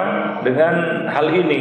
Di antaranya adalah minta perlindungan Allah sejak awal sebelum mani tumpah ke dalam rahim. Yaitu dengan membaca doa sebelum jima, berhubungan intim. Tahulah doanya ya. Tahu kan? Hafal kan? Hafal. Insyaallah. Apa itu? Bismillah, Allahumma jannibna syaitan wa jannibish syaitana ma razaqtana. Artinya apa? Ya Allah, Allahumma, bismillah, Allahumma, dengan menyebut nama Allah, ya Allah, jauhkanlah jannibna syaitan, jauhkanlah kami dari syaitan, dari gangguan syaitan, wa jannibish syaitana ma razaqtana, dan jauhkanlah gangguan syaitan itu dari apa yang nanti engkau karuniakan kepada kami, yaitu anak. Ya, jauhkanlah gangguan setan itu dari anak-anak kami, ya, dari anak yang akan lahir dari hubungan tersebut. Nah, ini doanya. Maka sebelum jima jangan lupa membaca doa ini. Ustaz kebablasan, Gimana baca doanya? Bismillah awwalahu wa akhirahu. Enggak salah. Itu bukan makan ini. Baca juga doa ini juga. Enggak bisa, bukan itu doanya. Bacanya ini juga kalau terlanjur, ya. Kalau kebablasan. Bacanya ini juga. Bismillah Allahumma jannibna syaitan wa jannibis syaitan ma razaqtana. Wallahu a'lam bishawab. Dengan harapan, apa kata Nabi, jika terlahir anak dari hubungan tersebut, niscaya syaitan tidak akan mampu menimpakan mudarat atasnya. Ini namanya ikhtiar dengan doa. Mudah-mudahan, kan begitu ya, namanya juga ikhtiar. Ya, ada yang diterima doanya, ada yang tidak diterima. Ustaz, waktu berhubungan dulu, seingat kami baca doa, tapi lahir anaknya pakai gini katanya. Ya mungkin doanya ya, dapat gangguan setan, misalnya anak itu tiba-tiba ya dapat gangguan setan kan gitu. Padahal waktu buat dulu udah baca Bismillah jannibna syaitan kan begitu ya, berjamaah lagi. Ya, mungkin doanya ya namanya doa, ya ada yang dikabulkan, ada yang tidak dikabulkan. Ya, tapi ya lakukanlah ikhtiar itu para jemaah muliakan Allah ya. Dengan ya coba perhatikan adab-adab dikabulkannya doa. Waktu baca doa ya, ketika baca doa ini saat berhubungan intim, ini doa kita bacakan lepas begitu saja dengan keyakinan atau ya sebagaimana disebutkan Nabi, ya sebagian orang berdoa tapi dia berterburu-buru dari doanya, atau tidak yakin dengan doanya, atau kurang khusyuk di dalam berdoa itu, artinya tidak dia pahami. Emang itu faktor-faktor yang menghalangi terkabulnya doa, maka perhatikan itu. Nah, jadi dimulai ketika ya anak ini belum lahir lagi sudah dimintai perlindungan dari gangguan setan, karena dia bakal diganggu setan. Karena begitu dia lahir, dia menjerit, itu kan ditusuk sama setan, sudah diganggu sama setan semenjak anak ini lahir. Maka perlu perlindungan yang dilakukan oleh orang tuanya untuk si anak ini. Ya, kemudian mohon perlindungan Allah untuk anak ketika lahir. Ketika lahir ya. Sebagaimana ucapan Ibunda Maryam. Ya, Ibunda Maryam, ibunya Maryam. Ketika Maryam lahir, ibunya mengatakan wa inni sammaituha Maryam wa inni u'iduha bika wa dzurriyyataha minasyaitonir rajim. Dan aku memberinya nama Maryam dan aku mohon perlindungan untukmu, perlindunganmu ya Allah untuknya, untuk anak ini dan anak cucunya dari gangguan setan yang terkutuk. Jadi ya Ibunda Maryam itu berdoa, berlindung kepada Allah, minta perlindungan kepada Allah untuk anaknya ini dan anak-anak cucunya. Seperti juga doa Nabi Ibrahim, ya wajnubni wa baniya an na'budal asnam. Jauhkanlah diriku dan anak-anak keturunanku dari menyembah berhala. Para jemaah melakukan Allah. Jadi mintalah perlindungan kepada anak ini. Adapun azan, iqamat yang sering dilakukan oleh para orang tua ketika anaknya lahir itu tidak ada dalilnya. Dalilnya tidak sahih. Ada dalilnya, tapi tidak sahih. Jadi tidak bisa dipakai sebagai dalil di dalam masalah ini. Ya, nggak ada dalil yang sahih untuk menyuruh kita adzan dan iqamah di telinga bayi yang baru lahir. Ya, jadi yang tepat adalah kita minta perlindungan kepada Allah, doa apapun. Ya, bukan adzan dan iqamah. Kita bawa ke orang soleh atau kita doakan. Ya, terutama apa yang harus kita minta untuk anak ini ketika dia lahir, didoakan oleh orang tuanya. Doa minta perlindungan kepada Allah dari gangguan setan. Itulah doa yang dipanjatkan oleh Ibunda Maryam untuk Maryam dan anak keturunannya. Para jemaah yang melakukan Allah Subhanahu wa taala ya. Nah, jadi mintalah perlindungan kepada Allah untuk si bayi. Jadi boleh Ustaz, bayi lahir didoakan. Ya bolehlah, perlu. Ya, perlu didoakan dia. Enggak ada doa khusus. Bukan berarti ini ada asumsi yang salah. Oh Ustaz, hadisnya dhaif ya, adzan iqamah. Iya, dhaif. Ya, jadi bukan adzan dan iqamah, tapi didoakan. Ya, dibawa di rayaan bayi itu didoakan. Ya, didoakan supaya dia dilindungi dari apa? Gangguan setan. Itu yang paling utama. Doa yang paling utama untuknya pada saat itu adalah minta kepada Allah agar dia dilindungi dari gangguan setan. Karena setan itu sudah mulai menancapkan pengaruhnya pada anak Adam semenjak anak ini lahir ke dunia. Dan finalnya nanti ketika dia akan mati, itu finalnya itu. Yang mana setan tidak akan melepas buruannya. Namanya juga final. Pasti dia akan mengerahkan pasukan terbaik, tim inti istilahnya. Gak mungkin kan masuk final yang diturunkan pemain cadangan semua. Itu namanya mau kalah, gak mau juara kan, gitu, gak mau menang namanya. Nah, mungkin setan melakukan itu, jin, iblis melakukan itu kepada anak Adam. Tidak. Gak mungkin dia capek-capek mulai anak ini lahir sudah diganggu, lalu di ujung usia pada waktu final dilepas gitu saja. Gak mungkin. Tidak mungkin para jemaah melakukan Allah Subhanahu wa taala. Ya, tidak mungkin. Pasti dia mengerahkan pasukan-pasukan terbaiknya. Ya, di ujung hidup orang ini.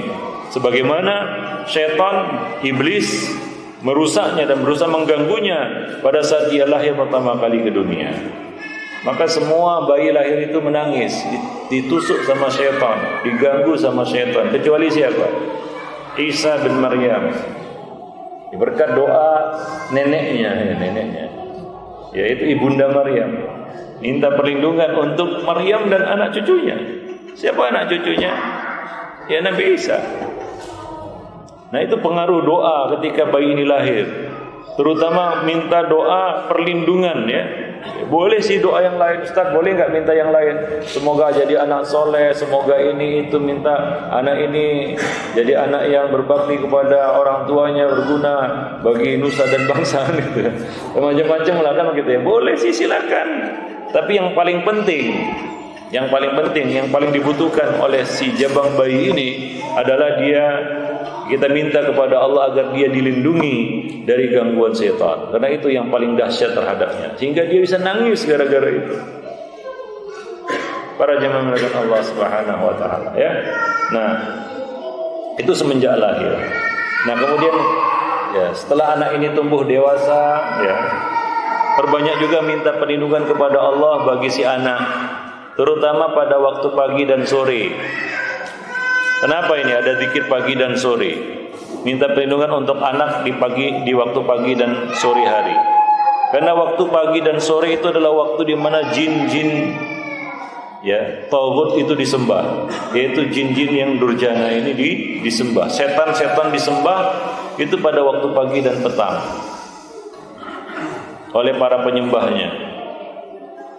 Maka dari itu mintalah perlindungan kepada Allah dari gangguan jin ini, setan ini pada waktu-waktu mereka disembah. Kenapa? Karena pada waktu jin ini disembah, dia akan besar sebesar gunung. Nah, itu dia, gemuk dia, besar dia, kuat dia. Maka pengaruhnya jadi hebat pagi dan petang. Maka kita dianjurkan, seorang muslim dianjurkan untuk apa? Ya, berzikir pagi dan petang, kan begitu ya. Minta perlindungan dari apa? Dari gangguan. Ya, salah satu kan doa pagi dan petang itu apa? A'udzubikalimatillahi tammati min syarri ma khalaq, kan begitu. Dan doa-doa lainnya, baca ayat kursi. Ya, yang mana apabila ayat ini dibacakan maka setan tidak akan bisa mengganggu manusia, kan begitu ya. Itu pagi dan petang dibaca. Ya, terutama pada waktu pagi dan petang. Kenapa? Karena pada waktu itu setan-setan disembah. Ada apa rupanya kalau setan disembah? Setan disembah itu akan membuat dia makin besar. Ketika dia makin besar, dia akan kuat. Maka kita perlu perlindungan dari gangguannya. Para jemaah melakukan Allah Subhanahu wa taala. Maka setan yang menyertai manusia itu macam-macam. Ya, setan yang menyertai manusia itu macam-macam. Namanya korin. Apa? Korin. Bitona. Nah, ada yang gemuk, ada yang kurus. Tergantung bagaimana miaranya. Iya. Kalau kita misalnya makan nggak pakai baca bismillah, minum nggak bismillah, masuk rumah nggak doa, keluar rumah nggak doa, kan begitu ya? Jima nggak doa, ya sudah setan ikut di situ. Dia makan sama kita, tidur di rumah kita, kan begitu ya? Ya. juga ikut dalam aktivitas kita itu hingga dia gemuk, sehat. Ketika dia gemuk, sehat, dia kuat. Dan si manusia ini yang akan jadi santapannya. Nah, maka jin yang setan yang menyertai Nabi itu kurus, nggak berdaya. Para jemaah yang dimuliakan Allah Subhanahu Wa Taala ya, ketika ya seorang muslim itu melaksanakan sunnah-sunnah keseharian itu, makan itu mungkin sepele, makan baca Bismillah, minum Bismillah, masuk rumah doa, kalau bisa sholat kan begitu ya, Assalamualaikum, doa dan lain sebagainya, mau tidur doa, ya hingga tidak ada tempat bagi setan untuk makan, minum, tidur dan beraktivitas bersama manusia itu. Maka korinnya pun jadi kurus. Nah kalau dia kurus kecil akhirnya dia tidak berdaya. Nah masalahnya bagi anak-anak kita, dia kan belum bisa baca doa sendiri. Oh anak-anak kan masih polos dan gak diganggu. Siapa bilang salah itu? Dia diganggu juga. Maka dia perlu perlindungan. Namun dia gak bisa baca doa sendiri, dibacakan oleh orang tuanya. Para jemaah yang Allah Subhanahu wa Ta'ala, jangan kira setan itu gak ganggu anak-anak. Ganggu. Bahkan jadi santapan lezatnya anak-anak ini. Ustaz, ini kan makhluk yang masih polos, manusia yang polos, lugu, belum diganggu sama setan. Salah, itu diganggu. Apa dalilnya diganggu? Dalilnya adalah hadis Nabi. Bahwasanya Nabi SAW ya meminta perlindungan untuk cucu beliau, yaitu Al Hasan dan Al Husain. Kalaulah setan gak mengganggu anak-anak, ya tentunya Nabi tidak akan minta doa perlindungan, tidak akan membaca doa perlindungan ini untuk cucu beliau, untuk Al Hasan dan Al Husain. Karena diganggulah maka Nabi membacakan doa untuk keduanya. Para jemaah yang Allah, Abdullah bin Abbas meriwayatkan bahwa Nabi pernah memohon perlindungan bagi Al Hasan dan Al Husain. Beliau mengatakan, dahulu nenek moyang kalian memohon perlindungan bagi anaknya, yaitu Ismail dan Ishak, yaitu Nabi Ibrahim. Minta perlindungan bagi anaknya, yaitu Ismail dan Ishak, dengan membaca U'idukuma bi kalimatillahi tammah min kulli syaitanin wa hammah wa min kulli ainin lammah. Jadi itu doa yang dibacakan Nabi untuk Al Hasan dan Al Husain. Yang artinya aku minta perlindungan kepada Allah bagi kamu berdua dengan kalimat-kalimat Allah yang sempurna dari segala gangguan syaitan, binatang yang berbisa, dan pandangan mata yang jahat.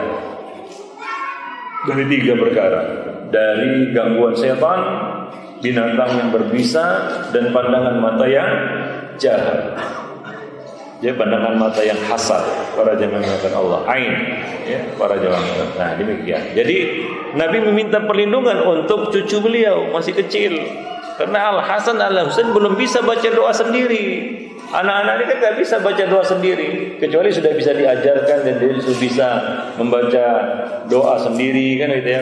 Ya kita ajarkan kepada mereka di sekolah-sekolah sudah mulai diajarkan itu ya, zikir pagi dan petang, ya anak-anak SD sebelum masuk kelas baca zikir pagi, ya sebelum pulang nanti sore baca zikir petang, kan begitu itu diajarkan sekarang ya. Dulu mungkin enggak, zaman-zaman kita dulu kan belum tahu itu. Zikir pagi dan petang aja belum ngerti kan gitu ya. Apalagi orang tua kita masih jahil dulu kan begitu. Nah, sekarang sudah diajarkan itu.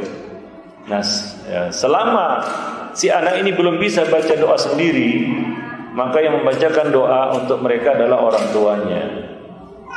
Dibacakan untuk anak ini, ya untuk anak ini, supaya dia terhindar dari gangguan 3 perkara tadi, terutama gangguan syaitan.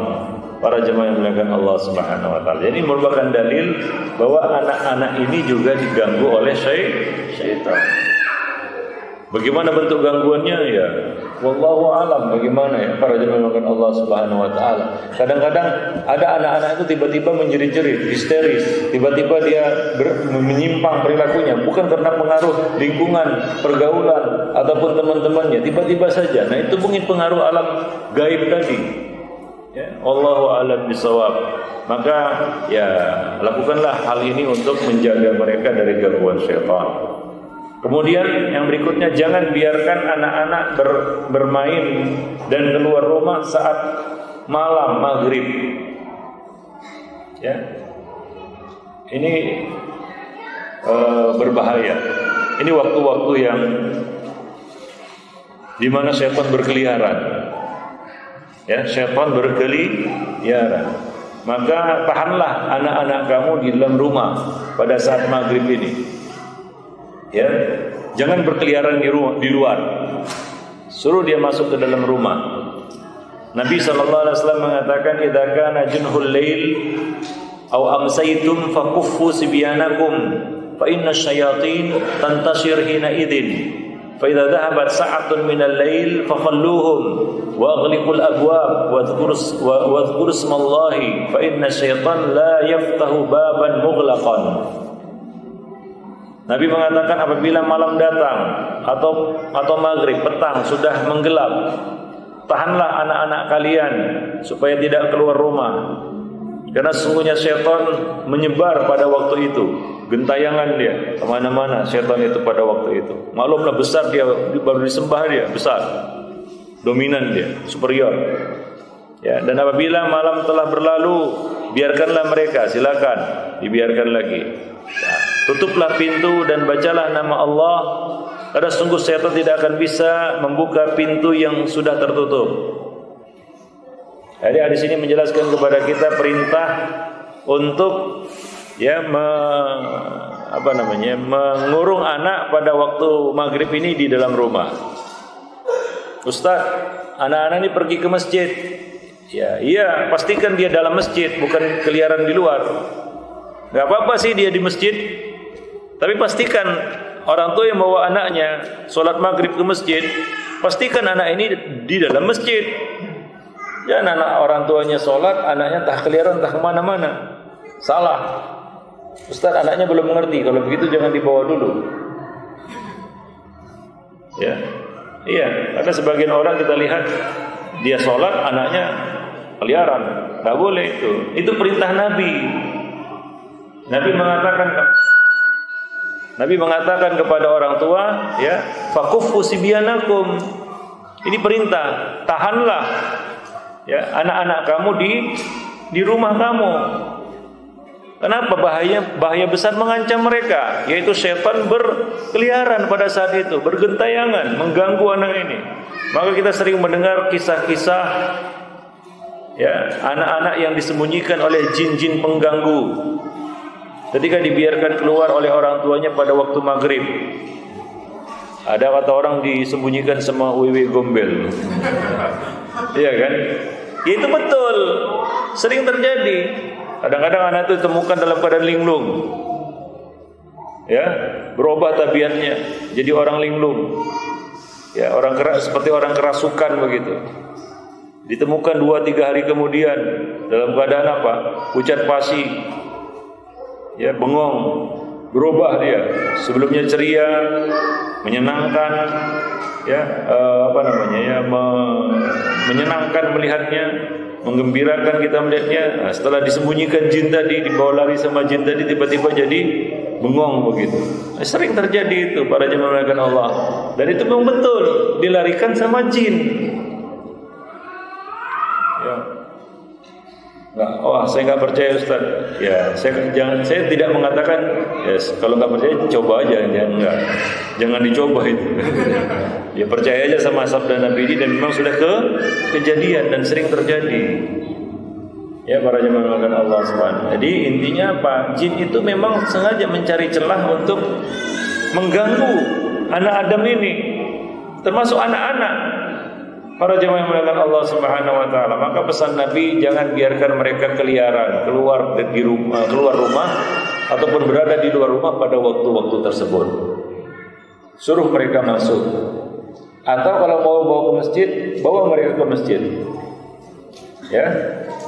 Jangan biarkan dia keliaran di luar masjid. Para jemaah yang dimuliakan Allah Subhanahu wa taala, karena setan itu dia menunggu lengahnya manusia. Apa kata Nabi dalam hadis tersebut? Wa aghliqul abwab wa dzkur ismallah. Tutuplah pintu dengan membaca bismillah. Tutup pintu kita itu malam-malam, tutup pintu. Jangan biarkan pintu terbuka. Kenapa? Karena syaitan tidak akan masuk ya pada pintu yang tertutup. Itu ikhtiar. Karena setan-setan ini akan membisiki. Ditutup di sini aghliqul abwab. Para ulama mengatakan menutup pintu di sini bukan sekedar menutup pintu tapi menguncinya. Dikunci, ditutup. Ya, menunjukkan ini pintu enggak bisa dibuka. Setan enggak akan bisa membukanya dan enggak bisa masuk dari pintu itu. Nah, kadang-kadang setan ini membisiki wali-walinya, penjahat-penjahat itu. Nah, itu. Kadang-kadang ada aja inspirasi penjahat ini untuk masuk ke rumah yang enggak ditutup. Tahu aja dia. Dari mana? Dari pembisiknya. Ya. Setan ikut campur di situ. Kadang-kadang waktu ditutup enggak terpikir oleh pencuri itu masuk. Begitu sekali terbuka, masuk pencuri.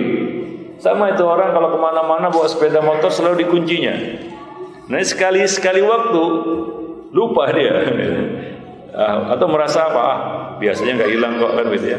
Sekali waktu itu dia nggak ngunci, nggak digembok sepeda motornya, hilang pada saat itu, pada saat nggak dikunci itu sering itu. Sebelumnya enggak. Begitu dia lengah sekali, ada saja setan membisiki para penjahat itu, orang-orang jahat itu untuk berbuat jahat, karena setan suka kejahatan tersebar dan setan membantu pelakunya. Ya, maka sebagaimana yang dikatakan bahwa kejahatan itu terjadi karena ada kesempatan. Betul enggak? Maka jangan kasih kesempatan walaupun kepada setan. Maka tutuplah pintu kamu. Baca bismillah, tutup pintu malam-malam, jangan biarkan terbuka.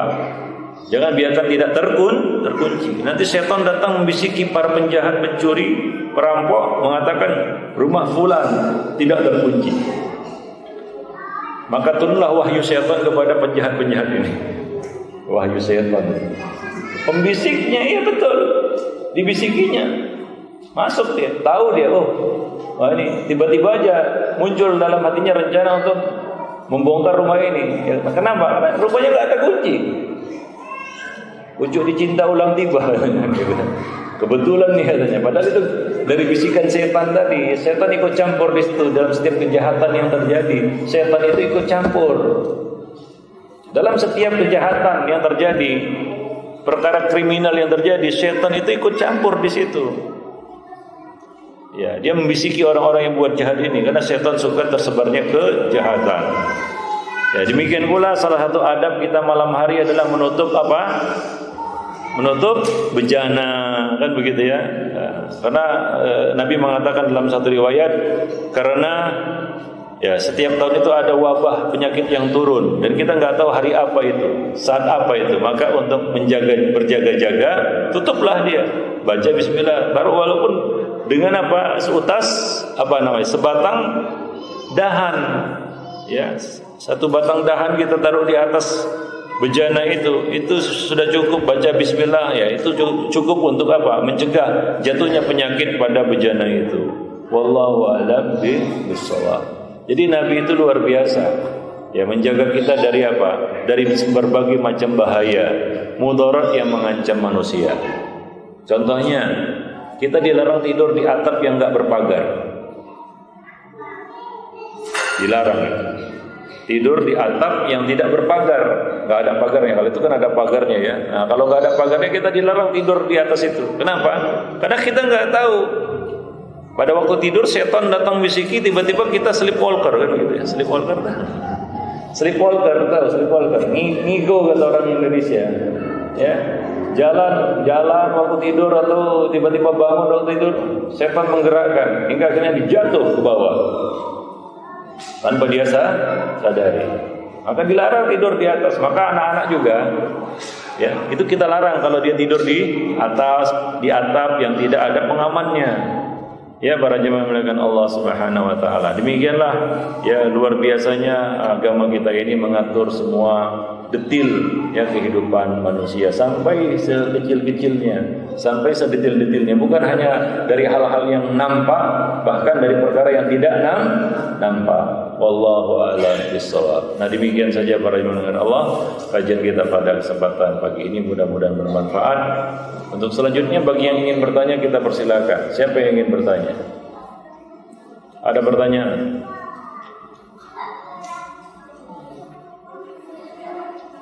Yang bapak-bapak dulu, ada pertanyaan bapak-bapak?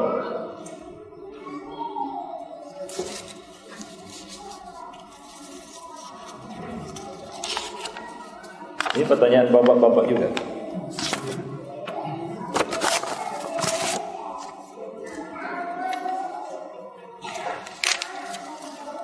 Jika terlewat menggunduli rambut untuk disedekahkan seharga perak, sedangkan anak sudah berusia kanak-kanak, apakah dapat diganti dengan sedekah dengan niat untuk mengganti sedekah yang dimaksud di atas? Kalau sudah terlewat ya sudah, waktunya cuma hari ke-7, bukan 14, bukan 21. 14, 21 itu untuk akikah, bukan untuk mengundulinya. Ya, mengundulinya itu hari ke-7. Hari ke-7 digunduli. Ya, dicukur rambutnya, lalu ditimbang seberat perak. Kalau sudah lewat ya sudah. Kalau mau sedekah, sedekah. Tidak terhitung dalam bab ini. Wallahu a'lam bishawab.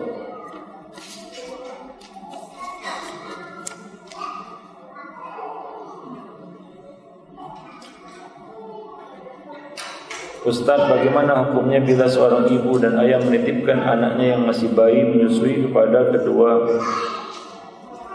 siapa? Kepada kedua orang tuanya untuk keperluan yang mubah. Ya. Dititipkan kepada kedua orang tuanya. Maksudnya apa ini? Saya enggak paham. Kepada orang lain mungkin. Iya.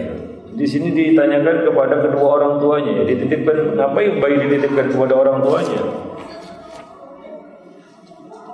Mungkin kepada orang lain. Boleh sih, asal itu amanah orangnya. Sebagaimana dulu kebiasaan orang Arab menyerahkan anak-anak mereka kepada ibu susuan, kan begitu ya. Boleh, dengan catatan ya orang itu amanah.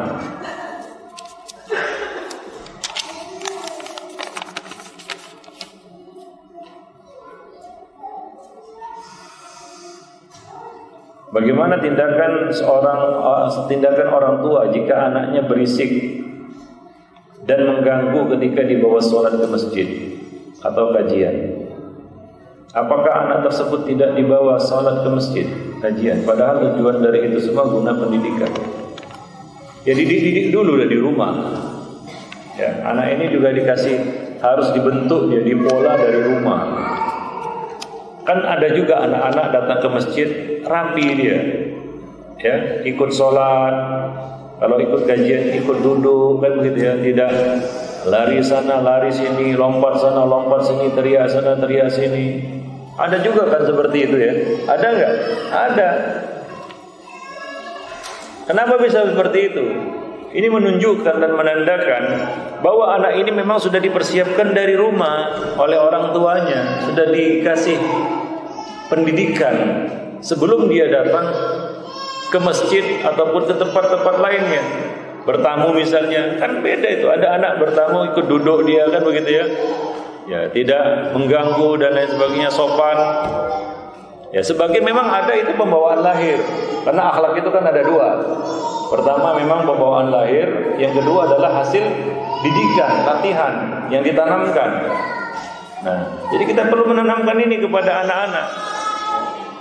Kecuali memang masih bayi ya, namanya anak bayi nangis ya orang maklum lah ya. Kalau itu bayi kan begitu ya, nangis di bawah usia 2 tahun masih nyusu nangis, ya wajar lah, orang pun enggak mempersoalkan. Yang dipersoalkan orang-orang manusia ataupun orang-orang ada di masjid ataupun di majelis adalah anak-anak yang sudah mengerti, tapi apa? Lompat sana lompat sini, teriak sana teriak sini. Jika mengganggu, kan begitu ya. Nah, jadi dalam kondisi seperti itu yang harus tanggap itu adalah orang tuanya. Ya, berarti anak ini kurang diberikan penanaman tentang adab di masjid, adab di majelis ilmu oleh orang tuanya. Perlu ditanamkan itu. Ya, sekali 2 kali buat salah nggak jadi masalah. Ya, tapi itu harus terus ditanamkan supaya ya, anak itu bisa ya memiliki tahulah adab-adab di masjid, adab-adab di majelis ilmu dan sejenisnya. Wallahu a'lam bishawab ya.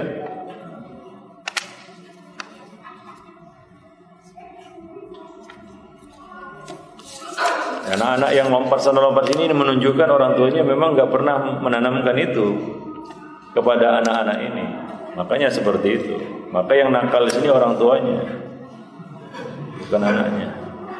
Anak-anak itu gimana mau kita marahi coba anak-anak, Pak? Ya dia lari sana lari sini teriak. Yang namanya anak-anak, dia jahil nggak tahu. Yang tahu kan orang tuanya.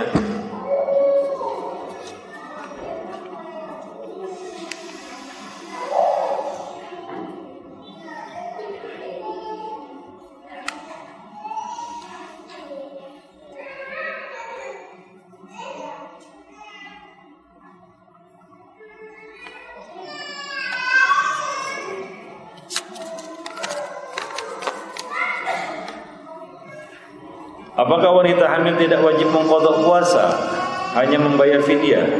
Iya. Wanita hamil tidak wajib mengqadha puasa dan enggak ada qadha puasa atas wanita hamil. Kewajibannya adalah membayar fidyah dari setiap hari yang ditinggalkan. Berapa hari yang tinggalkan? Sebulan. Nah lagi hamil apa? Lagi sedang ngidam atau susah. Ya, berat kehamilannya, jadi 1 bulan penuh nggak puasa, silakan, nggak jadi masalah, ya, nggak berkurang ketakwaannya karena nggak puasa disebabkan hamil pada bulan Ramadan. Tidak akan jadi wanita fasiqah, enggak. Takut, ada sebagian takut, sehingga dipaksakan berpuasa.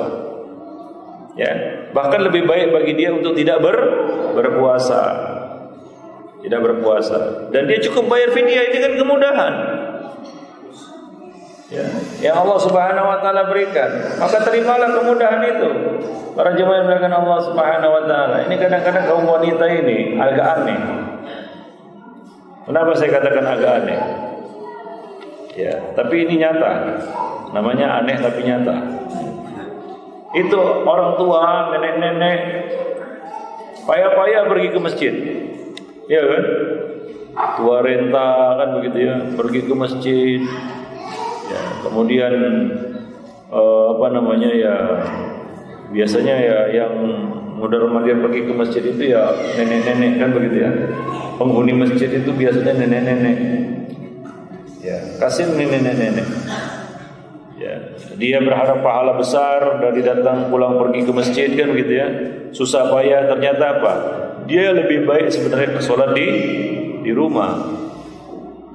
Sebenarnya si nenek ini lebih bagus dia sholat di rumah daripada di masjid. Melihat kondisinya yang sudah geleter gitu kan, pergi ke masjid. Kasihan sebenarnya kita. Tapi ya mungkin perlu dikasih ilmu ini kepada para nenek-nenek kan begitu ya. Supaya mereka enggak usah payah-payah lagi pergi ke masjid. Di rumah aja pahalanya sudah lebih besar daripada pergi ke masjid. Apalagi sudah ngeleter gitu. Ngeleter gini kan gitu ya. Kadang-kadang jatuh lagi, membahayakan dirinya kan begitu ya. Padahal lebih baik dia sholat di rumah. Tapi begitulah kadang-kadang semangat ibadah, tapi kadang-kadang salah penempatannya. Nah, demikian juga wanita hamil ini. Lebih baik dia enggak puasa daripada puasa. Dan cukup membayar fidyah, kemudahan dari Allah Subhanahu wa taala.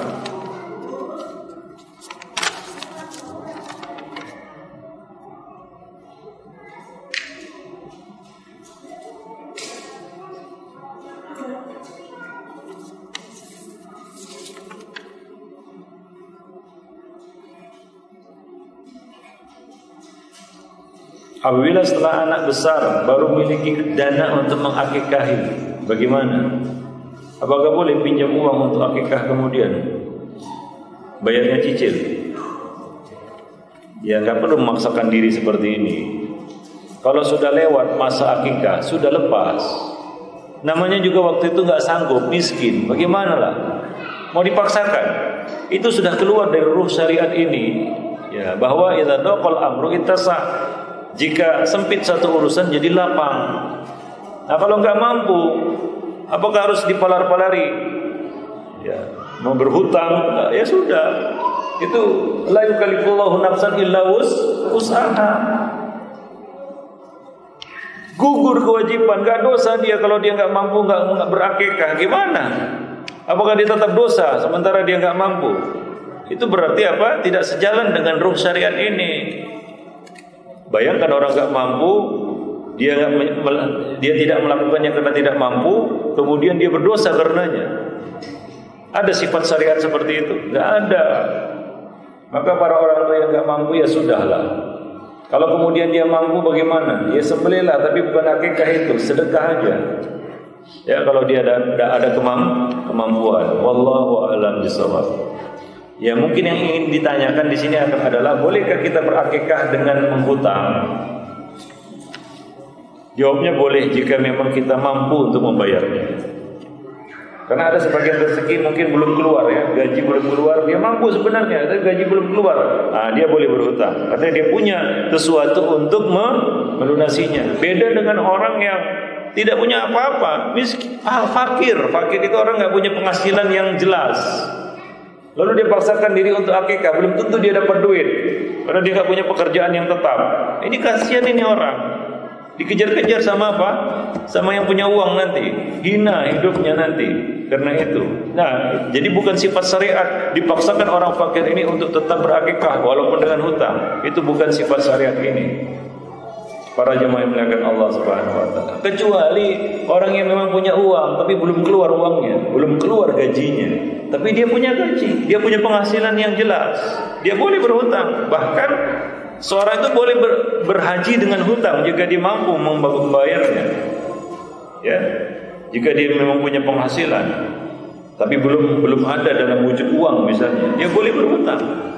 Tapi orang yang fakir berhutang karena haji nggak boleh, karena dia termasuk kategori apa? Yang tidak mampu melakukannya. Allah mengatakan man istata'a ilaihi sabila, bagi orang yang mampu untuk mengadakan perjalanan ke sana. Wallahu a'lam bishawab.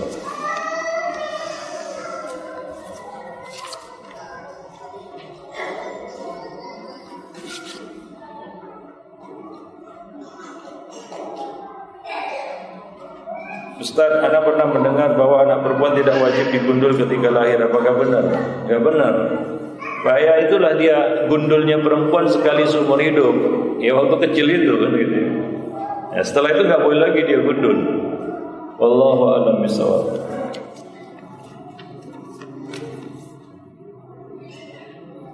Apa perlu mengganti nama anak kita yang berbau Yahudi? Yang tidak baik. Ya perlu, bahkan kalau itu jelas-jelas nama yang tidak baik, nama yang buruk, wajib diganti. Para jemaah yang dimuliakan Allah Subhanahu wa taala, wajib diganti.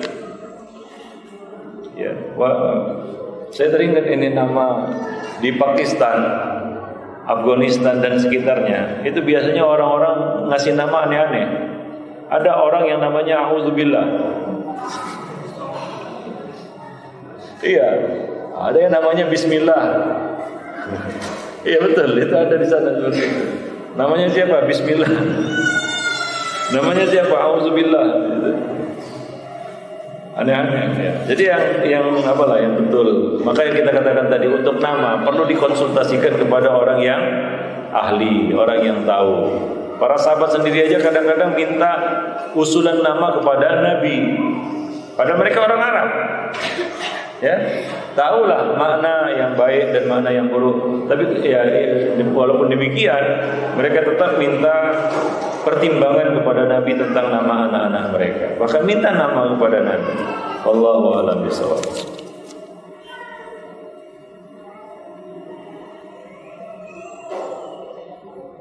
Apa boleh memberikan nama anak dengan nama Asmaul Husna? Contohnya Akbar. Ya Akbar ini Allahu Akbar kan gitu. Kalau bisa jangan Akbar lah. Yang menunjukkan ketawaduan, ya, kerendahan, penghambaan, itu yang terbaik. Abdullah, Abdurrahman kan gitu ya. Maka nama yang paling dibenci Allah adalah orang yang menamakan dirinya Malikul Amlak, Syahinsah, Raja di Raja, yang di Pertuan Agung kan begitu dan sejenisnya. Itu dibenci. Itu akhnaul asma indallah yaumil qiyamah. Nama yang paling rendah dan hina di sisi Allah pada hari kiamat nanti. Itu orang yang menamai dirinya Syahinsah, Raja di Raja, ya, Malikul Amlak dan sejenisnya. Akikah ini bolehkah dilakukan apakah harus dilakukan oleh orang tua atau bisa dibiayain oleh kerabatnya, misalnya kakek atau neneknya? Bisa sekali. Ya, dibiayai muslimin pun bisa. Ada misalnya tetangganya kan ya, nah, ini untuk kamu, itu kan pemberian namanya, boleh. Nabi mengakikahi untuk cucu beliau. Ya, Nabi kan kakek dari Hasan dan Husain yang menyembelih Nabi. Boleh. Wallahu a'lam bishawab. Bahkan yang enggak punya hubungan kekerabatan sekalipun, tetangga misalnya. Nah, fulan ini duit untuk akikah anakmu. Boleh enggak? Boleh. Rezeki itu, rezeki nomplok namanya. Min haitsu la yahtasib gitu. Wallahu a'lam bishawab. Demikianlah pertemuan kita pada kesempatan siang ini, mudah-mudahan bermanfaat ya. Apa yang kita sampaikan tadi mudah-mudahan menjadi ilmu yang nafi dan amal yang saleh, dan bantu kita di dalam mendidik anak-anak kita menjadi anak-anak yang soleh dan solehah. Aqulu qouli hadza astaghfirullah li wa lakum wa lisairil muslimin innahu huwal ghafurur rahim. Assalamualaikum warahmatullahi wabarakatuh. Alhamdulillahi rabbil alamin.